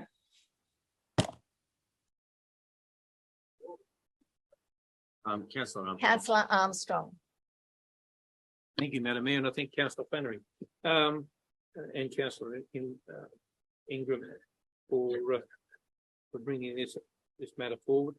I guess I'm a bit ambivalent when it comes to this, in that my own preference would be to hold a plebiscite to ask people what they want, because I'm quite certain, reading from Council's own document, the 1,639 people that live in the former BOOROWA Shire, or the 2,158 people that live in the former Harden Shire, don't want the 10,428 people in the former Young Shire telling them where and what they'll do. Similarly, the 10,428 people in the former Young Shire don't want the 1,639 people, or the 2,158 people from BOOROWA and or Harden Maribor telling them what they should be doing.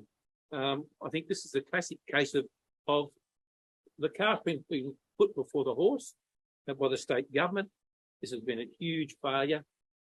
We need to recognise that no one has ever asked the people what they want, and everyone that sits around this table has never asked the people what they want in terms of the total population. And I think that ultimately there will be a business case, but the first thing we do is ask the people what they want. Thank you, Councillor Armstrong. Are there any other comments from the floor? In which case, I will put it to the vote. Those in favour of the motion for preparation of a business case for the demerger of Hilltops Council? Councillor Ingram, Councillor Stadmiller, Councillor Flannery, Councillor Armstrong. Those against? Councillor Foreman, Councillor Fitzgerald, Councillor Mackie, Councillor Rolls, Councillor Hewson, Councillor Piper, Councillor Dodd. Thank you. The motion is lost. Now, I think we need someone to move that we actually go back to standing orders. Is that correct? No, we just go back to standing orders. We just go back to standing orders, and we are up to delivery program. All right. Who's the recommendation of the question? Delivery. So, moved by Councillor Armstrong. Second. Do we have a seconder? Councillor Foreman. Councillor Armstrong. Thank you, Madam Mayor. It's just in relation to a little bit of a question of the General Manager in relation to one of the performance criteria that relates to the reduction in the amount of council's emissions. Can I please be, council please be advised and the community be advised how that's to be calculated and what error or what surety can be attached to any error in that such calculation.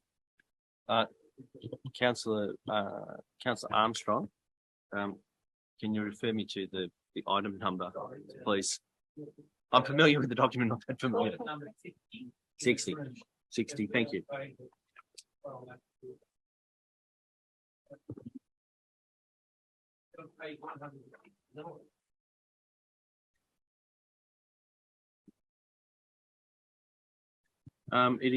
This is 60. This is advocate for and facilitate additional enhanced rebate. Is that the reliable management?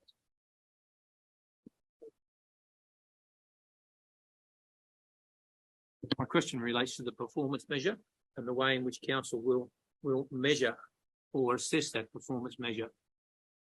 I note that it says we will measure progress by environment management strategy developed and implemented, roadside vegetation plans developed and implemented, reduction in the amount of council's water use, reduction in the amount of council's emissions, and also funding secured from external sources. My question relates to the reduction in the amount of council's emissions and the calculation of those. and the degree of surety that can be attached to the validity of the results. Sorry, you said item 60? Oh, sorry, yes, sorry. Yeah, there you go, okay.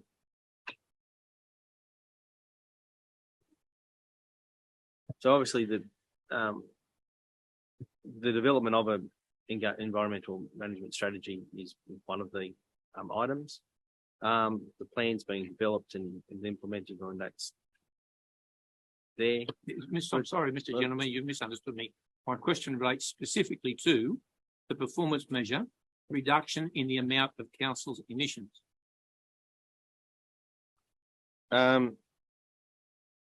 Based upon advice received in relation to vehicles that may be hybrid models, etc., we need to investigate those. So our success would be if we were to move to those. Obviously, that's a decision that has not been made.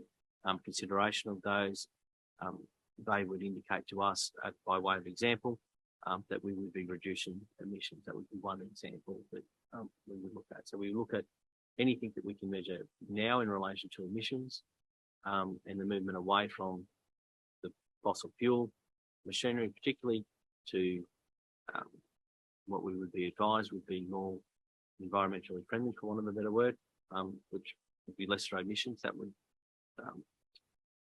be how we would. So do we measure emissions now? Can you bring to council a report on the emissions of council?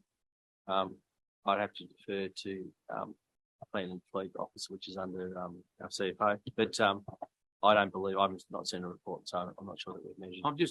I guess the point I'm trying to make here is that if we can't do this and we don't do it, and we don't really have any idea how to go about doing it with any validity, then why the hell do we have it as a performance measure? It's just a feel-good exercise.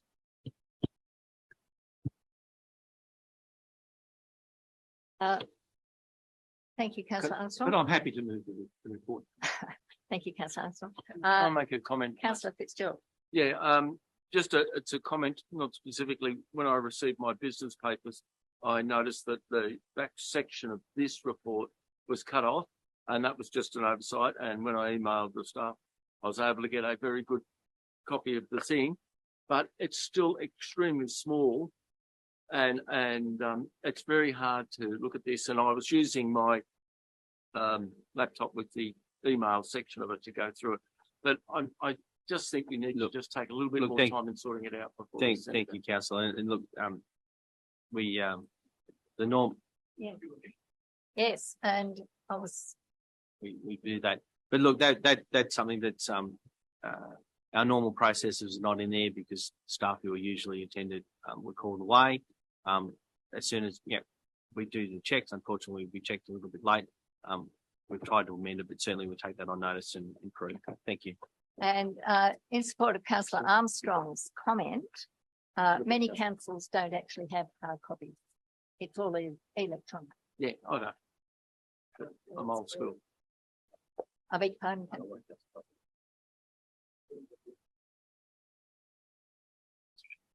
Thank you. Thank you. Yes, we've got a mover, a seconder. Councillor Foreman. No more comments. I'll put it to the floor. Those in favour? Those against? Councillor Flannery. Motion's carried. Thank you.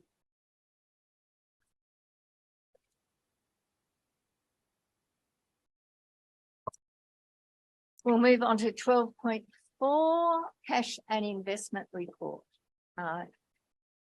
Do I have a mover? I'll move that. Oh. Okay. Councillor Fitzgerald and Councillor Ingram. Councillor Fitzgerald, do you want to make any comment? Not at the moment, thank you. Councillor Ingram? Only that the 15th of March maturity date for the $2 million and the 1.02%. That been updated or is it still?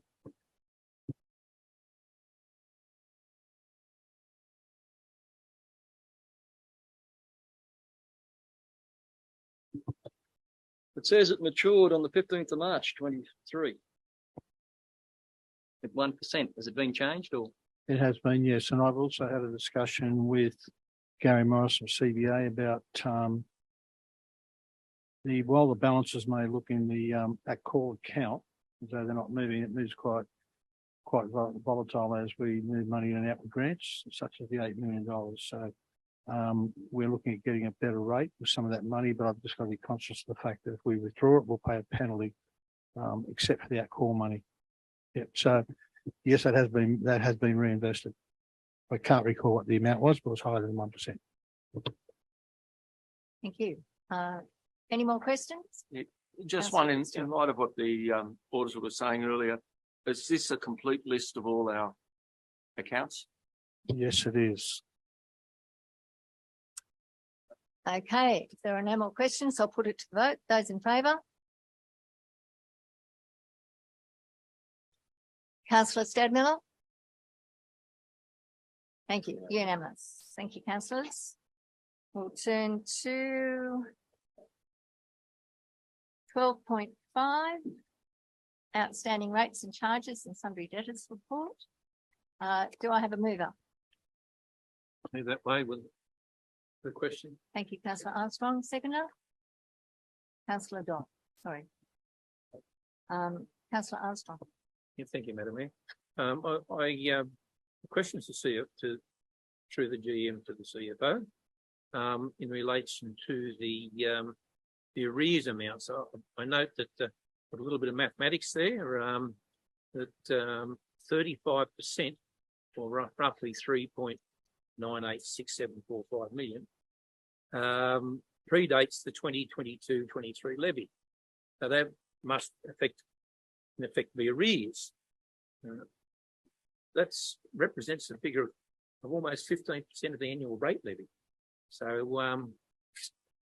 I'd very much like the CFO to detail the rate recovery actions taken and proposed, but I don't expect them to do it here now because it should be a fairly significant sort of a list of actions given the deplorable result of last year's rates recovery as well. So I'd like a report to come back to the April meeting detailing those things, because it just seems to me that the 15% of the current rate levy, or an equivalent of 15% of the current rate levy to be outstanding as arrears, is just absolutely unacceptable. Councillor Armstrong, that's in process actually, in relation to, so we've actually taken action. We're now sending out regular reminder notices. That's about to commence. So, but we do have a process in place under Christine Wells and her team. So we're actually doing a lot of work in the debt collection. Can we get a report next Yes, I'll get a report for you. Yeah. I think it'd be timely given that council will be heading into its budget, and it may well be that council may have to significantly modify its budgets, given the poor performance of the collection of rates in that regard. I want to get more cash in the bank. So do I. Question through you, Madam. Councillor Puppet and then Councillor Mackie. Not on the rates, but this is on the water charges. We've got 21% of our water charges 2 to 5 years and 5 years and greater. Why have we got such a big percentage there? It's probably a comment made. I think it's in the report in relation to the collections that we're going to have to take some more severe action or more strict action in terms of recovering rates and following up more regularly. It's clear over the last couple of years that some people have been struggling and unfortunately breaking agreements when they actually enter in a payment plan. So, I mean, it's adjacent to the question that Councillor Armstrong raised. We've got a lot of work to do in that area, and there is a focus on it. It just means that we're going to have to start holding people accountable with statement of claims, more regularly than what we're currently doing. Just on that note, that it used to be interesting when payments for arrears was localised just where they stood, most of them. Thank you, Councillor Ingram. But Councillor Mackie, I think you were next to ask a question. Really, Norm, sort of just extended the whole, my thinking that what happens then if you remind people, down the track, what's the end game? Really trying to recover them. Basically serving notices and statement of claims, having people in court.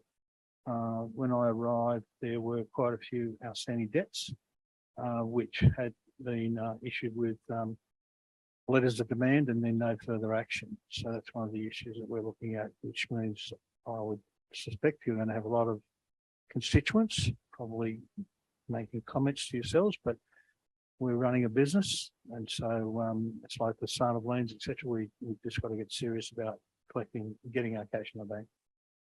And can I ask if there are extenuating circumstances, because it's pretty tough times, is there any, compassion when it comes to people who really are struggling? There certainly is, and there's been, I think, a lot of that provided in the past. The aim with any plan is that we want the person to be able to, and this hasn't been, could be more rigidly monitored. The aim is, I've got a debt of about $5,000.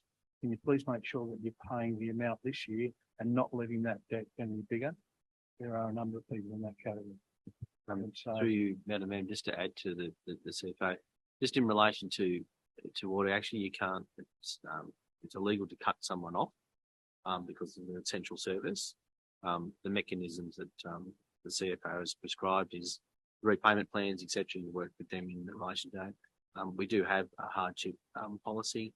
The hardship policy, my personal experience in former council, it's quite intrusive in a way to make sure that it's a bona fide. But there is that option, but repayment plans is one way. Question to the CFO. Councillor England. Probably a bit hard to put a definitive answer on it, but I'll ask the question anyway. Do you think that the problem might increase? These rates and charges increased by 70%? I can't answer that question, I'm sorry. I can. If you think there's a number of outstanding now, when what will necessarily happen, there'll be a lot. It's only going to go one way. So. Thank you, Councillor England. Are there any more questions? Councillor Armstrong. Question through the General Manager of the CFO. Following on from Councillor Piper's question in regards to the water charges there, it will either appear as though the levy for the last quarter of last calendar year hasn't been done as of the end of February, or everyone's paid 100%, because there doesn't appear to be any significant sign of the January water levy. Is that included in that table? And if so, can you give us some idea of the value of the water levy? The water levy I would have expected to be somewhere around $800,000 to $900,000 as a minimum. But I don't see that anywhere in there. Certainly the levy's been passed on, but I'll have to come back to you in terms of the exact figures. If it is, then we've got excellent collection of it. I note your comment. Thank you very much. If we can get some advice on that, that'd be Certainly, I'll include that as part of the other the full report. Okay, thank you. If there are no more questions, comments, I'll put it to the vote. Those in favour? Unanimous. Thank you, councillors. We'll move on to 12.6. Development application stats for February. Moved. Thank you, Councillor Flannery. Second, Councillor Stadmiller. Yes, Madam Mayor, and I'll just have to excuse myself for a short period if that's all right. Thank you. Right, Councillor Stadmiller, we'll note that. So it's been moved and second. Councillor Flannery, do you want to make any comment? No, thank you. Do you, Madam? I would, if you don't mind. Yes, yes. Just in regard to the development applications, I would personally like to see, and I'm not too sure how others feel about this, if we could just have a bit of a discussion on the DA process, maybe a briefing or a workshop, just to just to see how we can improve that service. So I'm just curious to know whether that would be an option. I just find I'm looking at the operational plan service outputs here, and it says develop partnerships with businesses, industry and agricultural leaders, and also engage and educate industry and community on development processes, roles and outcomes. So I just feel that portal and just having a bit of a discussion around it may relieve some frustration. I know the Director of Planning is standing there. So would you like to comment? Thank you, Jamie. Through you, Madam Mayor, absolutely would love to do a session at a briefing to talk about the challenges we're having in this space, the dynamic of working with the portal, the dearth of planners in the sector that both impacts our delivery, but also the delivery in the private sector. And the great news is that we've recently employed a manager of development and environment, and that would be a really opportune chance for you to meet him, and you can get to know him, and we can talk about the process together. So we'll schedule that for an upcoming briefing. Would welcome that. Thank you. Councillor Ingram. Through you, Madam Mayor. Thank you. Thank you, Director. Any improvement would be really welcomed. I know you're fairly new to the battleship, but I came on council in 2012. I'm going to go all the way back there, but it's been a battle ever since. The biggest complaints area them days was getting things through council. DA's organised. Now they tell me we've got this great portal. Question: is there two portals? Do a developer have and their organisation have a portal, and do you have a separate one where something's on this portal but not on this one? No, there's a single portal, but that portal is designed for the part of the process that the state government is concerned about. So you might be aware that when it was launched, they took part of the process and automated it. And so there's a lot of work that's had to happen to actually connect our systems to that system so that we can actually automate some of those workflows to get efficiencies in the process. The other second element is that you'd be well aware that one of the issues is that there's only a single point of contact for the council in terms of the applicant, and that applicant is often the consultant. And so the person that's actually going to benefit from the consent is reliant on the consultant to give, the source of truth. And that may or may not be entirely all the story. Well, my question is, if there's one portal and one organisation says the information requested is on the portal, and council says no, it's not. Now, I don't know if that happens or not, but I've spoken with a few different people, little people, big people. And this portal system that was implemented to make things really easy and simple, well, Jesus discouraged a lot of people from wanting to deal with this particular council. Is there an answer? Why are we having so much trouble with this process? Through you, Madam Mayor, I do not think we're in any way unique with this issue. I think I didn't say we were unique. I said we were having a massive problem, bigger than most. You, Madam Chair, I don't think so, Madam Mayor, I do not believe that's the case. I believe the issue we're really trying to deal with is that everyone wants the dominoes approach to the DAs. There's essentially a countdown that everyone can see that tells exactly where the status of the DA is at, so there's a single source of truth. The planning portal does not deliver that at the moment. So and that's one of the great challenges. So we don't have this he said, she said kind of arrangement. So the portal, has that taken place of people having a sit-down meeting with yourself or the general manager and discussion about there might be a couple of little issues that need sorting, or does it just matter of having to go on the portal and waiting for an appointment, which could take 6 or 8 weeks? How's that process work with our council nowadays? I'm very happy to answer that. So as you're aware, there's an acute shortage of planners across Australasia, and it means that we've had to cut our cloth to fit. Now, one of the mantras of the state government is that DAs need to be assessment ready before they go into the portal. So where we put our customer experience focus on is on the pre-DA and duty planner service. And that's where we see we get the best bang for the buck in terms of us engaging with customers, and then relying on the consultant to be the conduit between the person that's going to benefit from the consent and the and us as the council.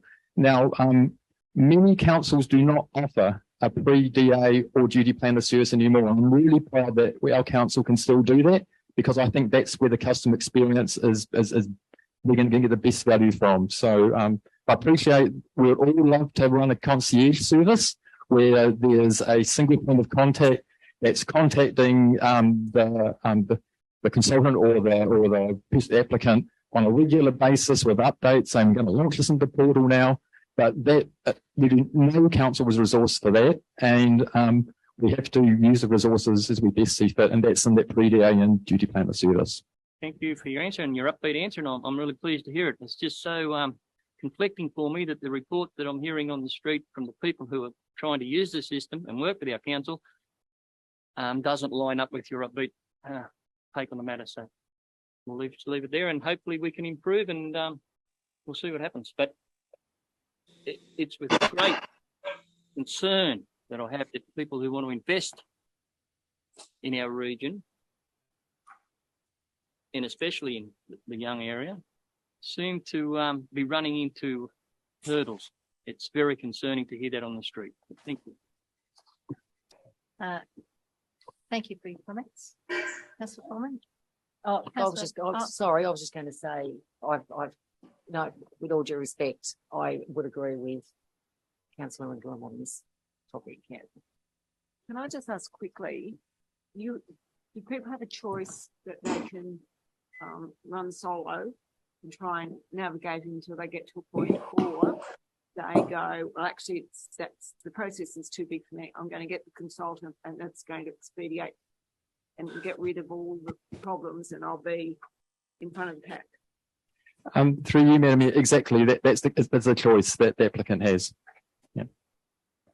Thank you. And Councillor Armstrong, you have. Thank you, Madam Mayor. Just following on that, I have received a considerable number of complaints from the consultants that would be used by community members, that the portal itself is clunky and needs a stack more work. So I think that there's probably some issues within the portal itself that need to be resolved to hopefully help the flow of information both ways. But my question related to DA 2023-0025, the temporary use of the land for Pontiac Car Club 2023 event at Young Airport. I see it's received and registered. It's had no days stop the clock, no external referrals, and 2 days processing.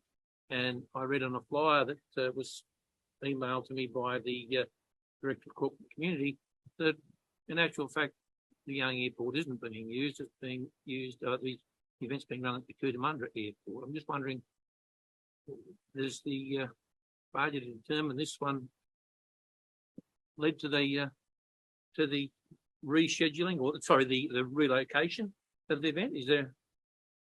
I'm through, Madam Mayor. No, that's not the case. A application was received, and feedback was given that it didn't have all the information to enable it to be determined, and the Pontiac Car Club then decided to go to locate the event at the Cootamundra Airport. Yeah, I'm sorry, that's complete news to me for someone who first met with these people considerable time ago, and in COVID, because we weren't able to handle their application, they've taken this to Cootamundra.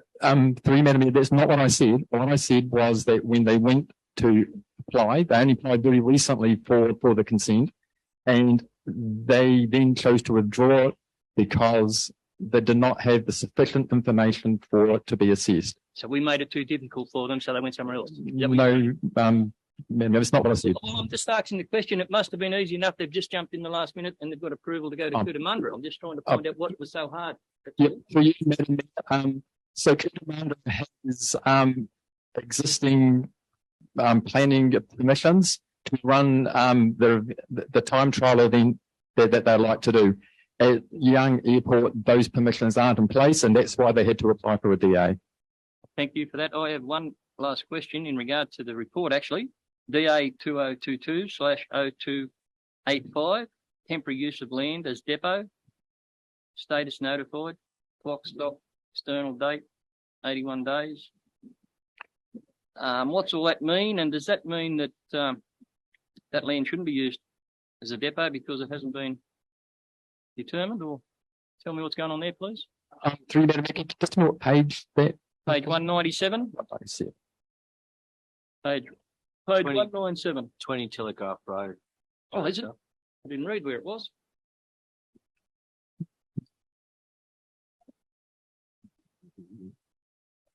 Uh, 197. And so what was the DA number again? Sorry, I just didn't pick that up. 2022. Yes. 0285. 0285. Lodged on 7th of December 2022.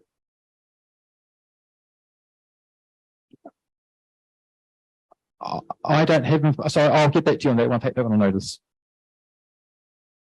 Yeah, well, I'll look forward to the answer, and I'll look forward to the compliance department ensuring that it's not being used as a depot without authority. I would suggest it would be worthwhile looking at. Question, Madam Mayor. Yes, Councillor. Just, I'll go back to DA 2023 0025 for the airport. The director said that it had been withdrawn. Is that correct? Yes, through Madam Mayor, yes, so I understand. Yes. When can we have? Is there an opportunity to indicate on these papers that an application has been withdrawn before they come to council? Through Madam Mayor, one of the challenges is that it takes some time to generate this table, and there's a lag between when the papers are prepared. So these papers, this is the report that was generated at the time the papers are first due, which is earlier in the month. And so there's actually about 7 or 8 applications here that have been approved since, and so we can't give a real time view. So for next month's report, will DA 2023 0025 show it withdrawn, I guess? That's wonderful. Yes. That works. Okay. Okay. Councillor Parker? To you, the Pontiac Car Club event that was supposed to be in Young is still going ahead, or is it just the off-road stuff at the Cootamundra? Yes, the event is still going ahead. All the accommodations booked and everything like that. It's just the time trial event that's happening at Cootamundra Airport. Thank you. All right. Thank you. Just one question, and it's just reading through the documents. This stuff in my mind is something that I wouldn't mind being interested in. It's on the first page. That's DA 2020-0005, and it concerns the pig farm. What stage is that? What's the background of that? That's been there for what, 3 years now? Through you, Madam Mayor, yes, this one is definitely a long-standing DA. Where the current situation is that we're waiting to hear back from Heritage New South Wales, they are the final reporting agency that are yet to report. Once that we receive that, then we'll be able to complete the assessment. This will be one that will you'll be making a decision on. I thought we would. Thank you, James. Thank you. Thank you, Director. If there are no more questions, I'll put it to the floor. Those in favour? Unanimous. Thank you. Madam Mayor, could I request we suspend standing orders and bring forward item number 12.923-/42, please? I have to exit the meeting after discussion to get to Sydney this evening. Happy to second that. For councillors' information, that's on page 253 of your reports. It's 12.9-23/42, regional local repair funding. That's correct, isn't it, Councillor Flannery? Yes, that's correct. Thank you. So we've had a motion moved to Yep. bring it forward. We have a mover. Do we have a seconder? Yes, we did. Yep. Councillor Ingram. Those in favour? Unanimous. And my suggestion is after this, we have a 10 to 15 minute break. I'll move the motion, Madam Mayor, with questions or amendments. I'll second it. Thank you. All right. Madam Mayor, I would like to suggest that Moppity Road, and Cusacks Road, be brought forward into the priority list. And I suggest that Houstonia Road be removed from the priority list. And my second removal would be Frogmore, part of Frogmore Road or Racecourse Road. The reason for Moppity Road, it is supposed to have an 8-tonne road limit on it, weight limit on it. It's frequently abused, and I use that word a bit advisedly because it had the 8-tonne load limit in the days of the former Hardin, Young and BOOROWA councils. It was seen as a through road to Young for heavy vehicles, and even on further to the northwest. I think that's now by and large redundant. I've asked a number of times for a report to be brought to council on the weights and loads, where that money goes, how much we spend. I'm still waiting for that report. I don't suggest that it's part of a decrease in services, but could be lying there somewhere. But Moppity Road is used by heavy vehicles. It does need significant upgrading. It's been constantly patched. Cusacks Road, not only do heavy vehicles using it, but I would suggest actually a majority of the young residents who need to go through to Canberra or Sydney actually use Moppity Road, Cusacks Road, then to traffic through. So that's my one recommendation, or my recommendation is that those two be moved to the priority list and delete Houstonia Road, and then reduce funding either on Frogmore Road or Race Creek Road. I must admit I'm not familiar with Race Creek Road.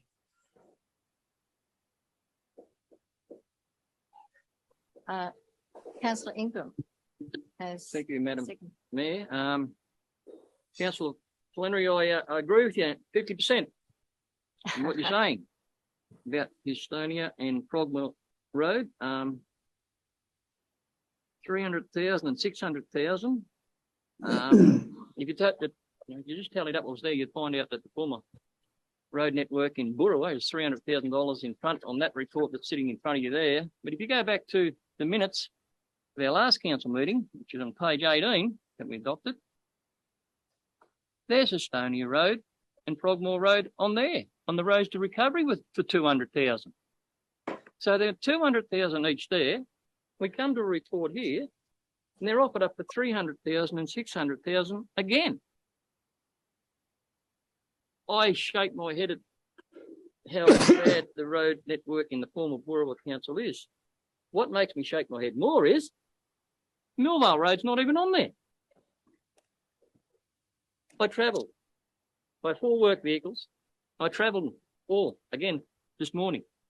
Go for a drive 20 k's from here at the Millvale Road.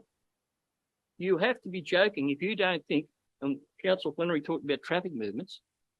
I'm happy to take it on to sit there and double the traffic on that road than any of these other roads, and heavy trucks. It is an absolute mess. And it hasn't got 100,000 or 200,000. It's not even on the list. It just beggars belief that staff upstairs, and I'm sorry, I won't say get it wrong, they get it consistently. That the former area of one part of our amalgamated council receives that much more funding than anyone else. It is not funny, and I don't blame the BOOROWA councils for not voting toward a demerge. Why would you? When you're copping it so sweet. It is just not fair to the ratepayers and road users of the former Young community and the Western roads that are receiving no funding. Millvale Road doesn't even make the list.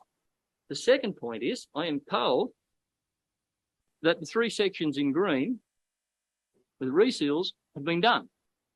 Correct or not? Is that correct? So who allocated that? I'm just reading what's in front of me. Hardin 80,000, Young 40,000. Boorowa 80,000. Anyone see a recurring point here beside me? Who developed that? Who worked that out? I'm How just did that quietly come to? thinking they must have been worse roads than in the Young area. I'll come tomorrow, next day, anytime you like, we'll go for a drive over them. Well, can I just ask, Councillor Ian? Oh, sorry, I'll just finish off and then. Yep. I'm not saying that the road conditions aren't bad there. What I'm saying is they're bad or worse. The volume of traffic that use the roads is more than double here. More than double. Yet it doesn't get 100 or 200, or it wasn't eligible for roads recovery. It doesn't get a mention on this list at all. Yet we have two roads over there that take 200,000 each from that time, and then 600 and 300,000 from this lot of money. Like, and then you look up the reseals in the green that I've been told have been done, which is great. Two lots of 80,000 and Young gets 40,000. Like what? I just cannot understand that. Yeah, so that leads me to a question. Can I ask? Sorry, just from a procedural point of view, Councillor. I'm going to move them. So sorry, can I? An amendment. Yeah. Councillor Flannery, well, you're a seconder. This is why I'm asking the question, Councillor Ingram. Councillor Flannery, the motion as it stands says to approve the table effectively, for all intents and purposes, to approve the table. The table has been suggested to be modified by Councillor Flannery. Councillor Ingram, you're not in wholly agreement with those changes. So as the mover and seconder of the motion, there needs to be an accord between you about what the motion is being put forward at the table, but therefore then needs to be debated by the people. Other than that, I would recommend, councillors, you go into the committee of the whole, I will be bold there, going to have a debate and discussion about the roads and moving it. From a procedural point of view, there must be agreement between the mover and the seconder. Other than that, there can be no agreement. So there's going to be a discussion in depth in the road. That we're going to council resolve. Thank you, Councillor Committee, Armstrong. please. All right. Just a question through you, Madam Mayor. When do we actually have to finalise this allocation? I'll hand over to the Director of Infrastructure. Through you, Madam Mayor, this finalisation of this list, and I please would like to stress that it is a proposed list, but this needs to be finalised by the 22nd of May. I will also indicate that this money that is presented before us is required to be spent by no later than the 29th of February 2024. We are entering into winter, therefore the sealing, etc., is going to be a problem for a short period of time as the weather, depending on the weather. But we need to have all of these roads completed. Whatever roads are finally on the table, they are going to need to be completed by the 29th of February 2024. So through the upshot, sorry, Councillor Flannery, through you, Madam Mayor. So the upshot of that is there is another council meeting, a normal ordinary council meeting, where this could be debated if it doesn't happen. But from a procedural point of view, that has been put to go into committee of the whole. Madam Mayor, I think given the time and given that we've had this for 4 days, that this should be deferred to the next council meeting, brought to a workshop where we can get some more facts and figures. On one hand, I agree wholeheartedly, and as a move of the motion, I agree wholeheartedly with Councillor Ingram that money needs to be spent somewhat proportionately with the rate, the rate base that the rates are collected in, because if we were split councils, we'd get an allocation based on our area and our population and whatnot. On the other hand, as a farmer, where 70% of farmers, I think it's 68%, actually pay the rates in this Hilltops Shire, all rural roads are pretty important to me. And I think it's important we get the roads where the traffic volumes are significant fixed. And I haven't seen, again, I've asked for it numerous times, details on traffic counters. Never seems to turn up, but we've got to miraculously make decisions of the magnitude of $5 million with an absence of information. So I think it would be best if we deferred this matter to the April council meeting. and had a workshop. So In the through interim. you, Madam Mayor, you've modified your motion. You're the mover of the motion to defer. Is that the motion that you want to be put forward, Councillor Ingham? Yes. The motion before now, the motion has been put to defer this discussion with a workshop to be scheduled with councillors prior to the next meeting, and this report be brought back to the next meeting. Yes? I'm happy for that. Okay, so that is now the motion before you, councillors.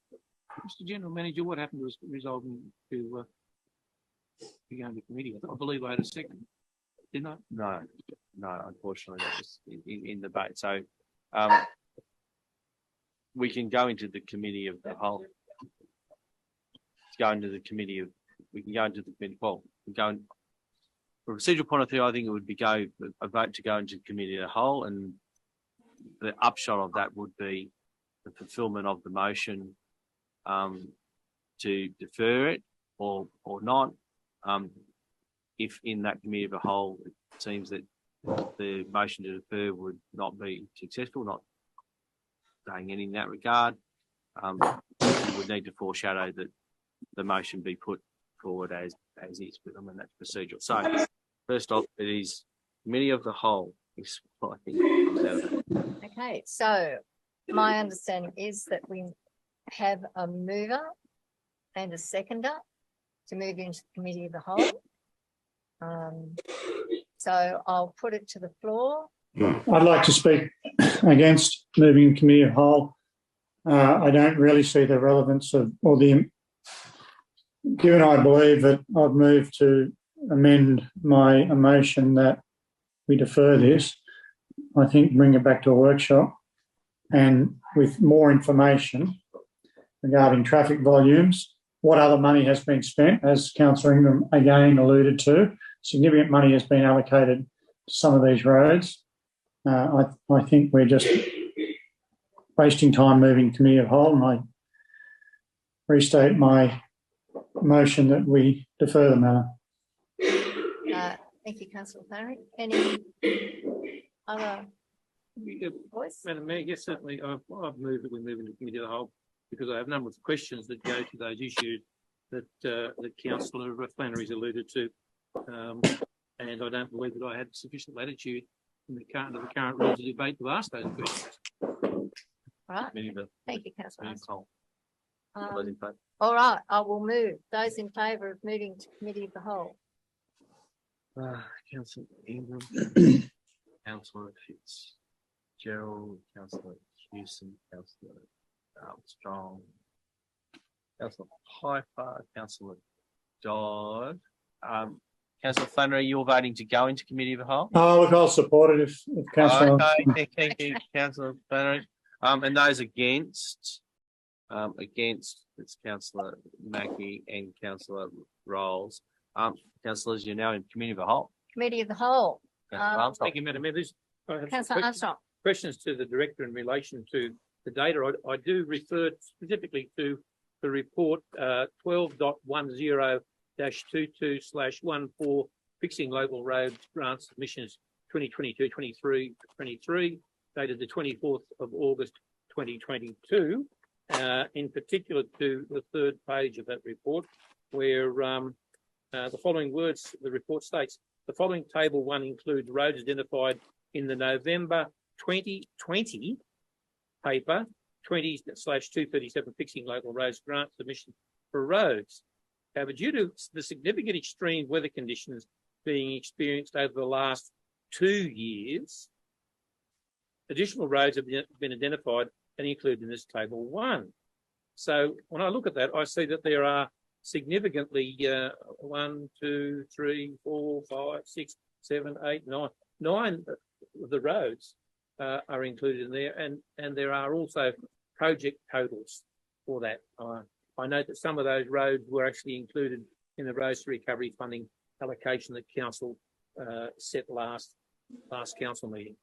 My big concern is that last council meeting, council also voted for $200,000 to come out of rural reseal, or out of reseal, I beg your pardon. to fund a study on the condition of roads. We are relying upon a table that has data that is at least 3 years old to make these decisions. By the words in the report from the 24th of August, they are 3 years old.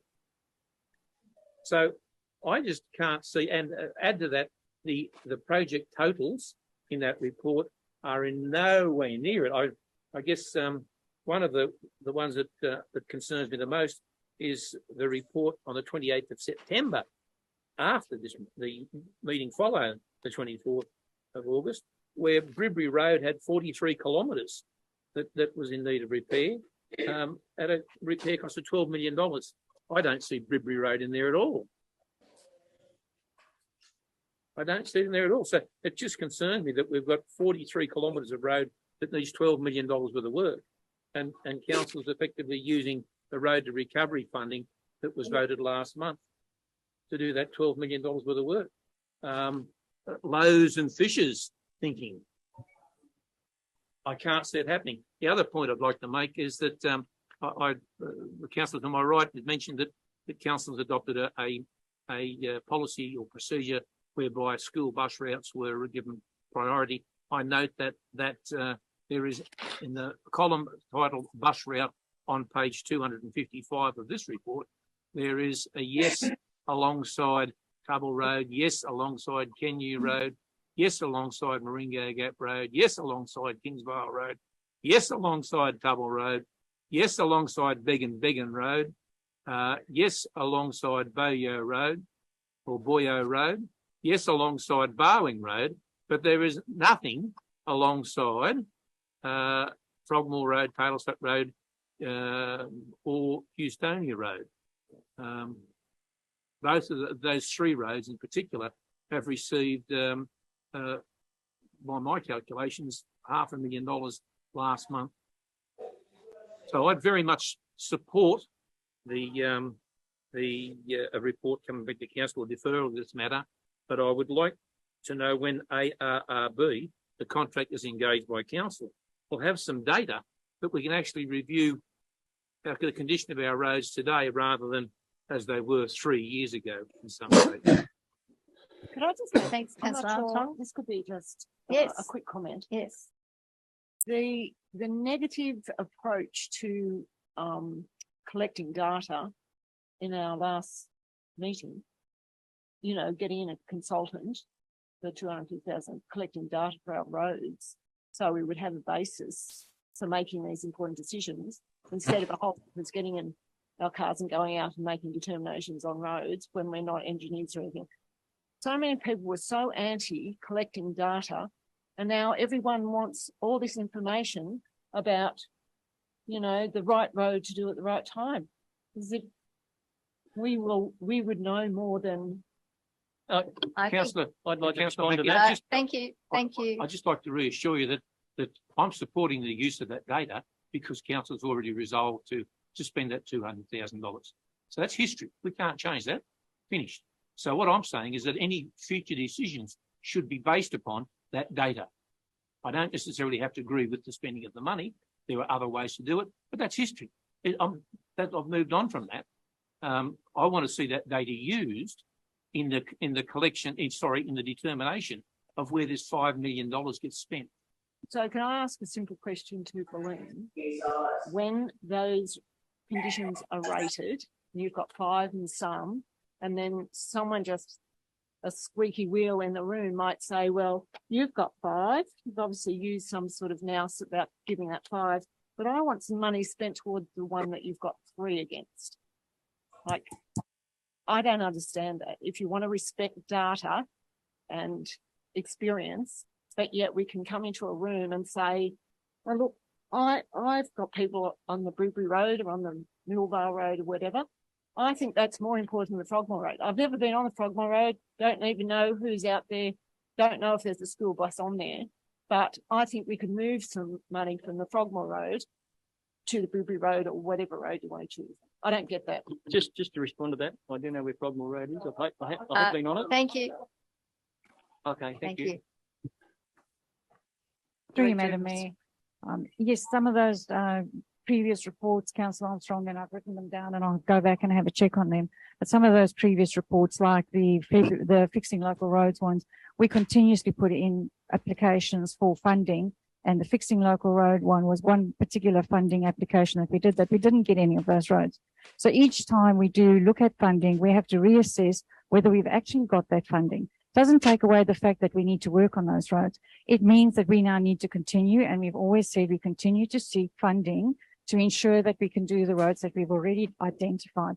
We use a condition rating system from a 1 to 5, and that's what's presented in the table. That 1 to 5 is against the IPWA standards, and that is captured in our asset management plan. So if you take a look at the asset management plans that was adopted in June last year, that is indicative of how we rate the roads. I would also like to say, with this particular round of funding, it is calculated on the kilometres of road. That's how they calculated the $5 million. It is not about, it's not about creating new roads or stuff like that. The guidelines have been provided. That's how we looked at that. We looked at what the requirements of the funding was. And yes, we do go out there, we make an assessment of the road as we have it. And certainly when we get the details from the assessment of the outside consultant, we will then have a richer data set to be able to apply it to the next funding streams that we get. And that's the intention of that work. But we need to work with what we've got right now. These are roads, and it's not surprising that some of them are appearing back here because that funding wasn't successful, and we still need to do the work on the road. Thank you. Councillor Ingram and then Councillor Flannery. Two things. First, I'd just like to address the point in regard to the data being collected at the last council meeting. And I spoke against that. It wasn't the collection of the data that had me upset, but where the funding was coming from. They were taking it from actual resealing money to do a report. I actually put a rescission motion up to the General Manager in regard to that. But due to work by the General Manager and the reallocation of funding from that, I was assured the resealing would go ahead, which it has done. The green bit there is that resealing being done. So it wasn't collecting the data that the council thought I was against. It was from where the funding was coming from. My second point is to the director, just said the allocation of this fund from the state, and that's exactly right, was about the length of the roads. Would you like to tell me who's got the greatest length of roads out of the 3 former shires that are amalgamated? Certainly, I do have that data with me, and there were two considerations of the allocation of the funds. The first was the actual length of the road, and as per the percentage, the length of the road in Young is 42%, in Harden is 31%, and in Boorowa is 27%. Okay, can you explain to me after making that statement how you allocated 38% of the funding to the former Boorowa area? Because if you'd like to take it on notice, you can, but just, yeah. Through you, Madam Mayor. Part of the purpose of this funding is to address the significant weather events and the flooding events that we have. That was one of the criteria that we used to assess the roads. And if I take a look at the road closure list that we've had, and this is just an indication of how much wet weather events had per former council, former shires. In Harden and the surrounds, we had 20 roads that were impacted and were closed, and of that, 31 closures took place. In the Young and surrounds, there were 29 roads that were impacted and a total of 36 closures. In the Boorowa area, there were 30 roads that were impacted in that period, and 88 road closures were undertaken during that period. So some of the roads had 5 or 6 times that they were closed. So we used the purpose of the funding, which is the weather events and the per kilometre, and that's how we came up with this. Again, I say this is a proposed table. I'm happy to have a workshop and go through it deeper in terms of how we got to that. But that is the fundamental basis of what we presented as an option for council's consideration. Thank you for that, Director. I'm not a mathematician, but those percentages just don't marry up. But thank you for the answer. Thank you, Councillor Ingram. Councillor Flannery, you've been waiting patiently. Thank you, Madam Mayor. Just to answer the comment by Councillor Mackey, I didn't support the motion, and for the same reason that Councillor Ingram stated, that I will never support taking money off road repair to pay to consultants. We're meant to have traffic counters, we're meant to have people driving out on the roads, and I reckon most well, I shouldn't say most, but a lot of the time, road repair comes down to texts and reports from ratepayers and councillors. So I don't know, we're meant to be paying for this work now. We say that service levels haven't dropped. We used to have a dedicated person in the former Harden Shire that would drive around and check roads, and I'm going to have to absent myself from the meeting. So hopefully the matter will be deferred. Thank you. Thank you. Just a question. Sorry. To you. At the last meeting when we voted on the condition of assessments of road assets to get the roads assessed, we've already discussed we won't have that data to put towards this grant money. So that's a no. Yeah. Well, through you, Madam Mayor, that's correct. The data will not be available for before the 22nd of May where we have to absolutely say what roads we're going to be doing. And we also were concerned about where the funding was going. So we didn't want to really, we agreed on we voted for that assessment of roads, but then we looked at the funding and we were concerned about the funding coming out of repairing the road. So is it my understanding that now in here, in this green section, that money to those roads is put now back to where we took it from for that road assessment? That's correct, because the $5 million, the conditions of that funding did not include the assessment. So we used the revenue money for the assessment, but we used the $5 million. And that was the discussion that was had in the last council meeting. We used the $5 million to still do the work that was going to be used in the revenue. That money. Correct. So we have actually effectively done the roads. Yes. Okay. Thank you. Thank you. We've had a fair bit of council. Yeah, can I move to go out of committee, please? I'll second that. Okay, move second, to the floor. Those in favour? Carry. Councillor Flannery, you were out? He's gone. Councillor Flannery's gone, so that was unanimous to come out. So at this point, notwithstanding the mover has left the meeting, the motion still stands and the vote can proceed. At this stage, it's now any further questions, I suspect. Yeah, just to remind councillors, the motion that is being put is to defer the decision till the next meeting, subject to a workshop. If to reinstate the original motion, someone would have to foreshadow that, but that's up to you.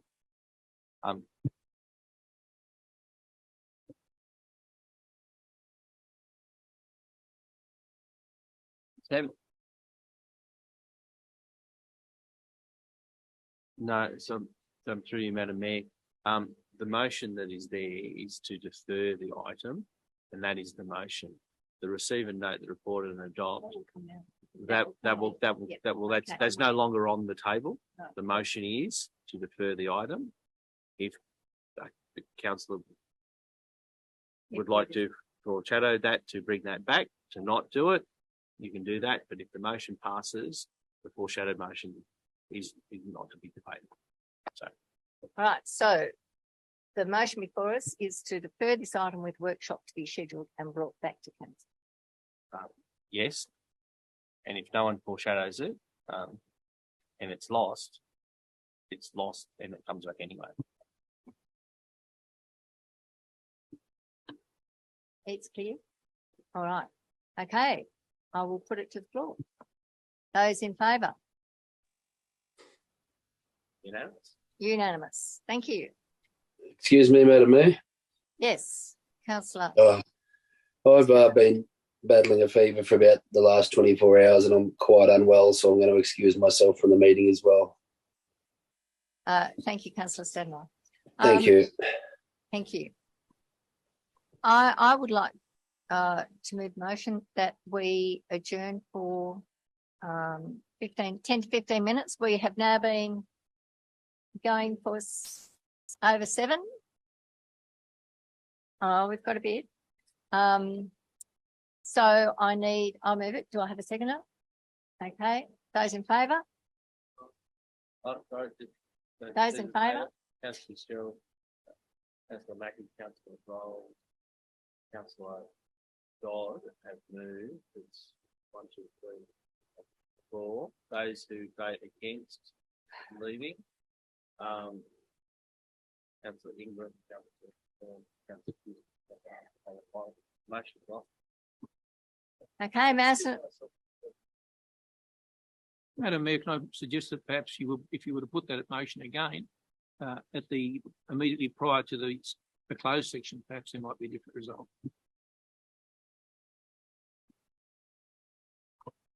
We might, but there's not a lot. Okay, I will try that.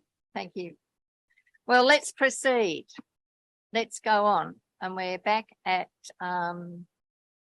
which one are we up to? We are at 12:10. Request to rename Tip Road in Boorowa. And you have there, I have a mover and a seconder. Aren't we back at 12.7? Because we moved that forward. There you go. 12.7 we are. Sorry. Apologies. Of course, we had to go that. Yeah. Yes. So can we have a mover and seconder for that? Okay. Councillor Pullman and a seconder. Councillor Armstrong. Councillor Pullman, do you want to speak to this at all? Well, I think it's a fantastic idea and I would like to be part of the committee. Thank you, Councillor Pullman. I'll nominate myself for that committee as well. Hold on. Madam Mayor. Thank you, Councillor Ingram, but Councillor Sorry, Armstrong, Madam did Mayor. you? I just wanted to speak in regard to the terms of reference. Okay. I'd like to see a change in the terms of reference in the area titles, meeting schedule and administration. I'd like to see the terms of reference changed to state the DCP steering committee will meet monthly on a date, on a date and time to be determined by the committee. Because I think there needs to be significant flexibility. Having been involved with the previous LEP committee, things didn't always work out the way it was intended to be in terms of being able to be available. The mayor was on that committee and she knows exactly what I'm talking about. So there needs to be a fair bit of flexibility attached to it. The terms of reference as provided, I don't believe provide that flexibility. And I'd also like to nominate myself. Through you, Madam Mayor, Councillor Foreman, you're okay because you've moved the motion that's moving the terms of reference. You're happy with that change? Yes. Okay, that's fine. Move on. Thank you. Question for clarity, Madam Mayor. A question to the director? To probably the general manager. I don't wish to nominate for the committee, but going on Councillor Armstrong and your previous involvement in these committees, once you have the committee established and you determine when you are going to meet, at that meeting, can you determine when you're going to meet at the next meeting? That's correct. Or is it a fixed date all the time? No. Councillor Armstrong's addressed that. It's to be determined. So the first meeting will be determined, and at the meeting it will be determined. Everyone looks at the calendar, so it's totally flexible. Thank you. Good idea. So far we have Councillor Foreman, Councillor Ingram, and Councillor Armstrong nominating for the I'd like to nominate two. Councillor Dodd. All councillors. And Councillor Fitzgerald.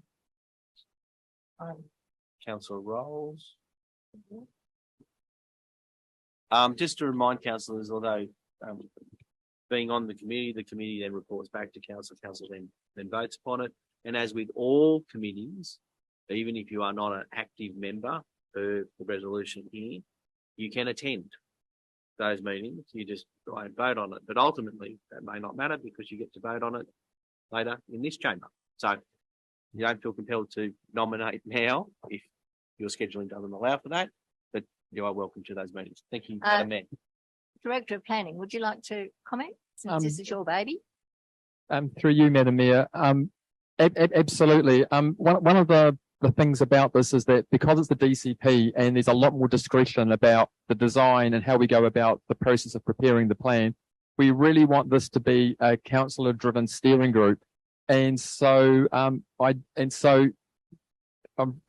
please appreciate the suggestion around changing the date. We were thinking of DCP Mondays and that being the time that we always have to do it, but that flexibility would be very helpful. But ideally, we would like all councillors as part of the steering group to be on the journey their entire time, because it is going to be a journey and it's going to be iterative. And I think at the steering group level, it'll be difficult to drop in and drop out. There's no decision making happening at the steering group. All decisions around the DCP are going to be made at the council table. This is councillors steering, and of course we have the option of bringing people in, but I think ideally we're on the journey together. Yeah, I take your point too, and I think Councillor Armstrong, you'd support that too, about making that commitment to go to as many meetings as possible. If you can't get there, don't put your hand up, because you're wasting not only your own time, you're wasting everyone else's time too. Thank you, Councillor Armstrong. So we have a team and an interest. If there's no more discussion, I'll just wait. Councillor Hewson, I'm speaking. Yes, Councillor Hewson, we've just had a bit of discussion about who would like to be on the DCP steering group. Okay, righto. Answers my question. All right, I'll put it to the vote. Those in favour? Yeah. Unanimous. Thank you, everybody.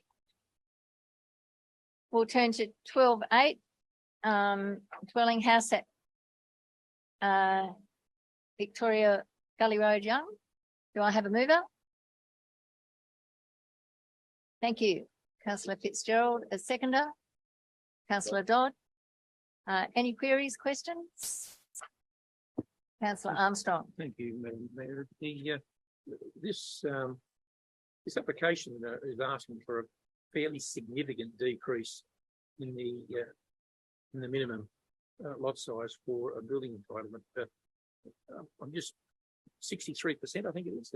I'm just concerned that this is an area that is heavily impacted by potential proposal for rezoning, and I'm just concerned that by allowing this to go ahead, we might actually be making a rod for people's backs, because the lots are going to get smaller and smaller and smaller, and potentially closer to something that they never ever bought into. I guess I'd like the director's comments on that, please. Yes, through you, Madam Mayor. It is indeed a significant variation from the 2 hectare minimum lot size. And you'll see in the report the rationale for approving it in terms of assessment is threefold. One is the location of the proposed dwelling on the site, not compromising entirely the agricultural use of the site because it's nestled into a corner. The second is that there has been, for want of a better word, some creep in terms of rural residential in the surrounding area, and so this is in keeping with that, and so that's part of the reason for assessing it, for recommending that its consent is granted. And the third is, you would note that we've received a concurrence from the Department of Planning and Environment, so they saw no issues from that strategic perspective. Yep. Thank you, Director. Any more questions, queries? If not, I'll put it to vote. Those in favour? This is actually so, because it's a VA. Councillor Fitzgerald, Councillor Macking, Councillor Rolls, Councillor Hewson, Councillor Piper, Councillor Dodd. Those against? Councillor Ingram, Councillor Foreman, Councillor Armstrong. Motion's carried. Thank you, councillors. If we turn now, we're back to 12.10. Request to rename Tip Road in BOOROWA. Do I have a mover? Thank you, Councillor Foreman. Do I have a seconder? Thank you, Councillor Hewson. Councillor Foreman, do you want to make any comment? Well, not really. Well, I dislike the the name Tip Road. Tip Road, and I really like the was it Merino Drive or something? So I think that would be truly befitting of a lovely new development. Okay, councillor Hewson, do you want to make any comment? No, anybody else on the floor? Councillor Armstrong. Look, I don't want to appear sheepish with this, but I'm aware of the naming register that was in place at the former Young Shire Council, and I'm unaware of any existence of any similar register at the former BOOROWA Shire or Harden Shire. So I guess I want to ask the director whether there is a list of preferred names that was in existence prior to amalgamation, that perhaps there would be the next one on the list. But barring that, I'm happy to support this. You could be correct. You would say that. Oh, did you hear that, councillor Armstrong? There was something about wool over one's eyes. No, no bushy eyebrows. No. All right. Through you, Madam Enough Mayor. clarity? Oh, Through you, question, Madam pardon me. Mayor. To my knowledge, there is no such register. We have had that checked out, and we've also gone to the namings board, and they had no objection to the name. Okay, thank you. Well, no more jokes, questions, anything else? I'll put it to the floor. Those in favour? Unanimous. Thank you. All right, let's move to 1211, the works report. The recommendation is there to receive and note the information provided on works completed and works planned. Do I have a mover? Okay, thank you, councillor Fitzgerald. Do I have a second? Councillor Dodd. Councillor Fitzgerald, do you want to say anything about this? Councillor Dodd? I'll put to the floor. Councillor Ingram. Question in regard to the Unseal Road maintenance grading. I note in the report we deferred there was an allocation only of $300,000 for Bibaringa Road for the seal part of it. That won't touch the edges by the way, but anyway, it's a start. But I just wonder if anyone could tell me, or whoever's doing the assessments, of just how long it's been since there's been a grader or something on the gravel section, Bibaringa Road. Because it's been quite some time, and if you want to go for an interesting drive, I'd recommend it. But I may have missed it somewhere here, but I just could not see it's listed anywhere in the works are done or the works to be done. I'll stand corrected if I've missed it. But does it ever make the list of unsealed roads? Bibaringa Road is out just past Wombat, turn right. I don't think anyone will know where it is. And councillor Ingram, I've also had queries about the state of the unsealed. There was a clearance sale out that road not so long ago, a big property that goes to the property itself, and the amount of traffic on it, and the amount of people not, I should bring councils, I didn't tell them who I was at the sale. It is, and I understand all the roads are bad. And said there's $300,000 for the bitumen section, it won't touch the sides of it, but the gravel section from there, to Warrenoy, is a nightmare. And I just understand we can't do them all at once. Once again, it just doesn't make the list because no one knows where it is. And if I don't bring it up, I don't know. So thank you. And I'm sure it's been noted. Any other comments, questions? I'd just like to note the 3,492 potholes that were repaired. So we keep on, don't we? That's a bit like an ad on the radio with them selling the beds, counting the beds. Stop counting them, sell them. Same with the potholes. Stop counting, fill them. Councillor Foreman, do you have a question? Oh, no, sorry. All right, if there are just a question in regard to the works outstanding. I note that the stabiliser is scheduled to do work on Back the Mondle Road and on Began Road, also on Ribby Road and a number of other roads. I'm just wondering how is the work, the stabilising work, brought to account in the condition assessments along the road? This is work that we're currently doing, and we're going to look at conditions of roads for future funding. How does the work that we're doing now get brought into the assessment of those roads? Through you, Madam Mayor. Well, the stabilising, once the roads are stabilised, when we do the actual assessment at the time of the assessment, that will be what the state of the road is. I was on Began Road yesterday, and in fact, the stabiliser was there and they were busy doing the works there. So it is being done. And once we do the actual assessment, the assessment will be as at the roads. And then we will review all the planned works that we have against what the recommendations of the report says. So we're relying upon the ARRB assessment, is that correct? We're not, well, let me put it this way, Councillor, through you, Madam Mayor. We are not stopping work because we are anticipating the condition assessment. The works we've got planned will continue. Who will do the condition assessments for those roads that have the works completed on them? That will be part of the investigation of the condition assessment. If the road has been done, that's what they will assess. Who will do that?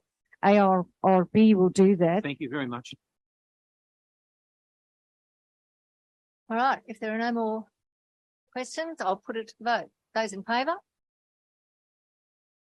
Unanimous. Thank you, councillors. We'll go to 12.12, which are media releases and circular. Thank you, Councillor Ingram and Councillor Pullman. Any comments? Move. Put it to the vote. Those in favour? Unanimous. Thank you.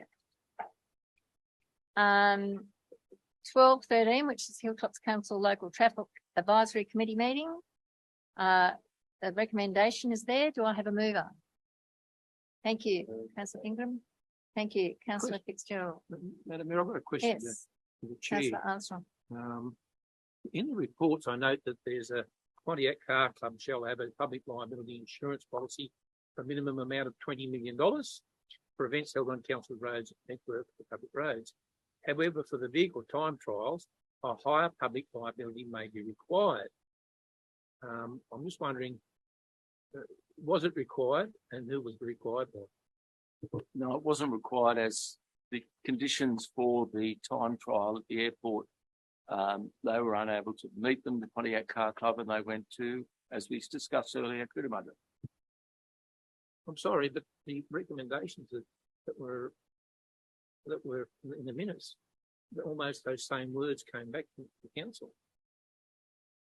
I'm just wondering who was going to, what would that higher amount be for future reference, and who would require it? We were consulting with the police and the Traffic for New South Wales, and the staff were consulting with other appropriate bodies to determine whether anything was needed before we got too far into that. The Pontiac Car Club determined not to go on, so I can't answer your question in the detail you would like. It's in the recommendation on page 287, a recommendation to council. I'm going to suggest that recommendation should be removed. I have no problem with removing that if the mover has no problem. I mean, section 382 of the Act requires council to have insurance of an appropriate nature, but if council's going to adopt that as an open-ended, and I'd very much like to see the time trials be held at the Young Airport rather than Cootamundra Airport. And I'd like to see that matter resolved in terms, or clarified, so as if a policy for a quantum greater than 20 million is required, then we'd like to, obviously, council needs to know what the quantum should be, and clearly we need to know who requires it, because at this particular stage, if council adopts those minutes, it's saying that it's adopting something that's that it doesn't know anything about. I'm just confused with no end. Councillor Armstrong, I'm more than happy to try and chase that up with the appropriate staff to see if we can get a detailed answer to your question. Thank you for that, because I think that that there is a great opportunity awaiting us. I know that Cootamundra County Council were able to secure grant funding to extend the asphalt concrete section of their airport to enable these time trials to occur. And there's a very significant event run there on an annual basis that brings hundreds and hundreds of people down. for 3 days. So I think there's a great opportunity there for us, but we need to know more about what's required. Just through you, Madam Mayor, just thinking from a procedural point of view, given that the local traffic advisory committee approved these minutes as they stand, I believe it would be appropriate that any amendment would have to go back to that committee for their approval, for their approval. So potentially the recommendation would be receive and note that all items placed on actions. We've got to move in second. Yes, it's Councillor I'd like to Ingram and Foreman and then the move an amendment. I'd like to move an amendment. Right. All right, and So that amendment is that item 2 recommendation, page 287, special event Pontiac Car Club of Australia. That council refer the matter back to the committee due to the fact that there is no evidence that a higher public liability amount is required. Yep. I think that's appropriate. and Councillor Ingram, doesn't have any- Councillor Ingram, you're satisfied? Councillor Ingram, you don't have, Councillor, did you? Okay. so Madam Mayor, does that affect does that affect the event that's happening? No, that No, believes, it's just about why the. it's just believed that if it takes out, they will have the public liability insurance, but what is determined is the higher amount for clarification around that. But I just know that there's other items in this document that are not affected by that, so they shouldn't be affected. So Councillor Armstrong's amendment is valid, appropriate, and it's been accepted by the mover and seconder. So that's.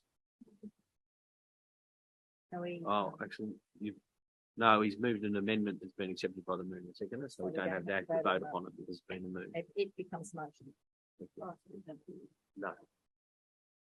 I've just got one comment in regard to the report, and hopefully I'll be able to clarify it and clear it all up once and for all with all councillors and staff on Monday, item 2303. I don't know where they get young high school library and community facility. I don't know where staff or who picked these names up, or don't ask people, don't dare ask someone who knows, but hopefully I will be able to clarify that for everyone Monday afternoon, and we get the facility called the correct name. Thank you. I'll put it on the front page of the witness, mate. Thank you. I've got to win the battle yet, but yeah. Thank you, Councillor. All right, how about I'll put it to vote. Those in favour? Unanimous. Unanimous. Thank you, councillors. Committee report. Yes, we're up to the committee reports. Okay, thank you, Councillor. Thank you, Councillor Armstrong. Any comment? If not, I'll put it to vote. Those in favour? Unanimous. Thank you. 12:15, action summary. 12:15. Yes, we're on page 295. Thank you, Councillor Ingram and Councillor Piper. Any comments? If not, I'll put it to vote. Those in favour? Unanimous. Unanimous. Thank you. Righto. We've dealt with that one. So we've dealt with that. So we come to confidential matters. The suggestion was made by Councillor Armstrong that if I put it to the vote for us to have a 10-minute break. I would like to call a point of order. Sorry, Madam Mayor. I'd like to call a point of order.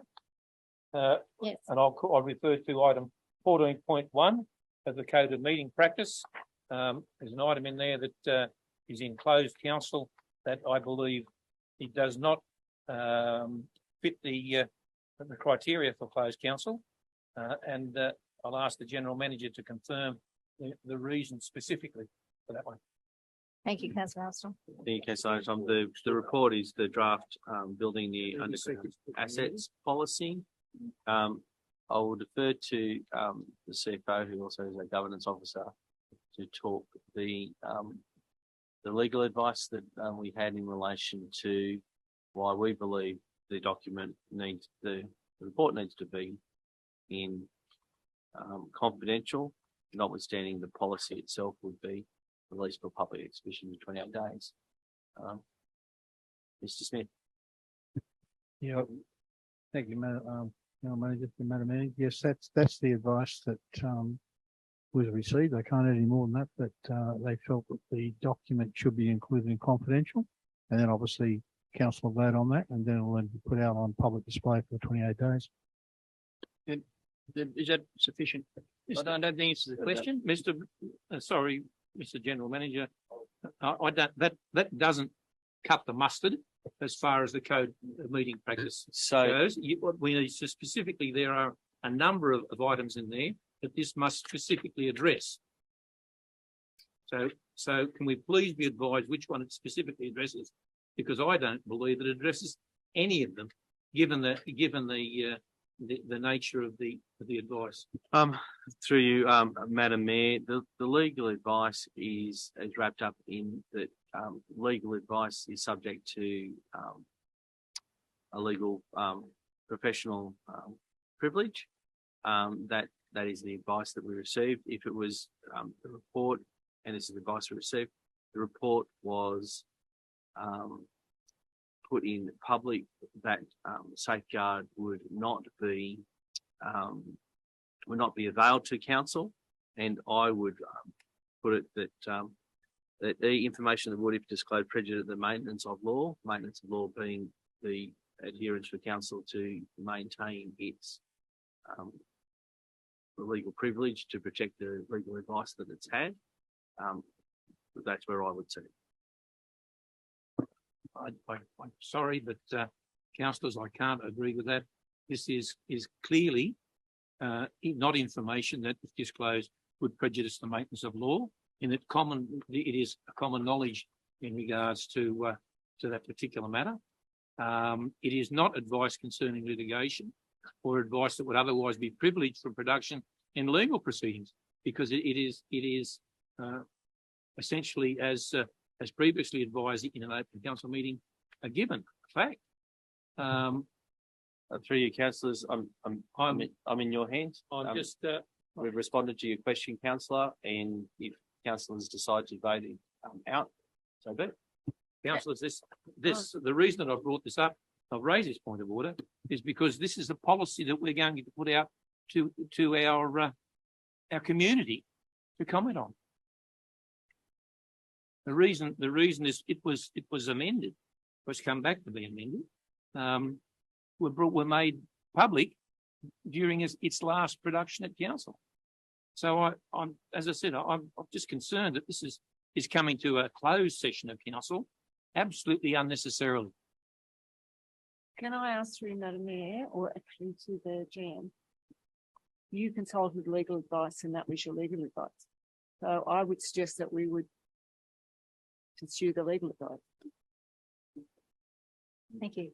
Could council be provided with the legal advice? Was it, well, I'll rephrase that. Was it written advice or a phone call? I was actually just trying to find it, actually. But yes, provided by detailed lawyers in writing. Just on that matter, it's usually not practice to provide the written legal advice. We've provided you with the statement that was the legal advice, and so be it. So, as I said, that is the legal advice we received. In your hands, councillors, if you don't agree with that, and the majority vote will come out of confidential.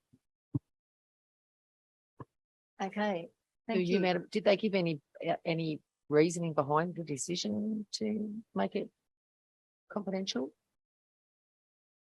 Only what the general manager has advised previously, that they felt it should be considered in confidential. Because legal advice had been sought. Am I right in thinking that's the basis of it, isn't it?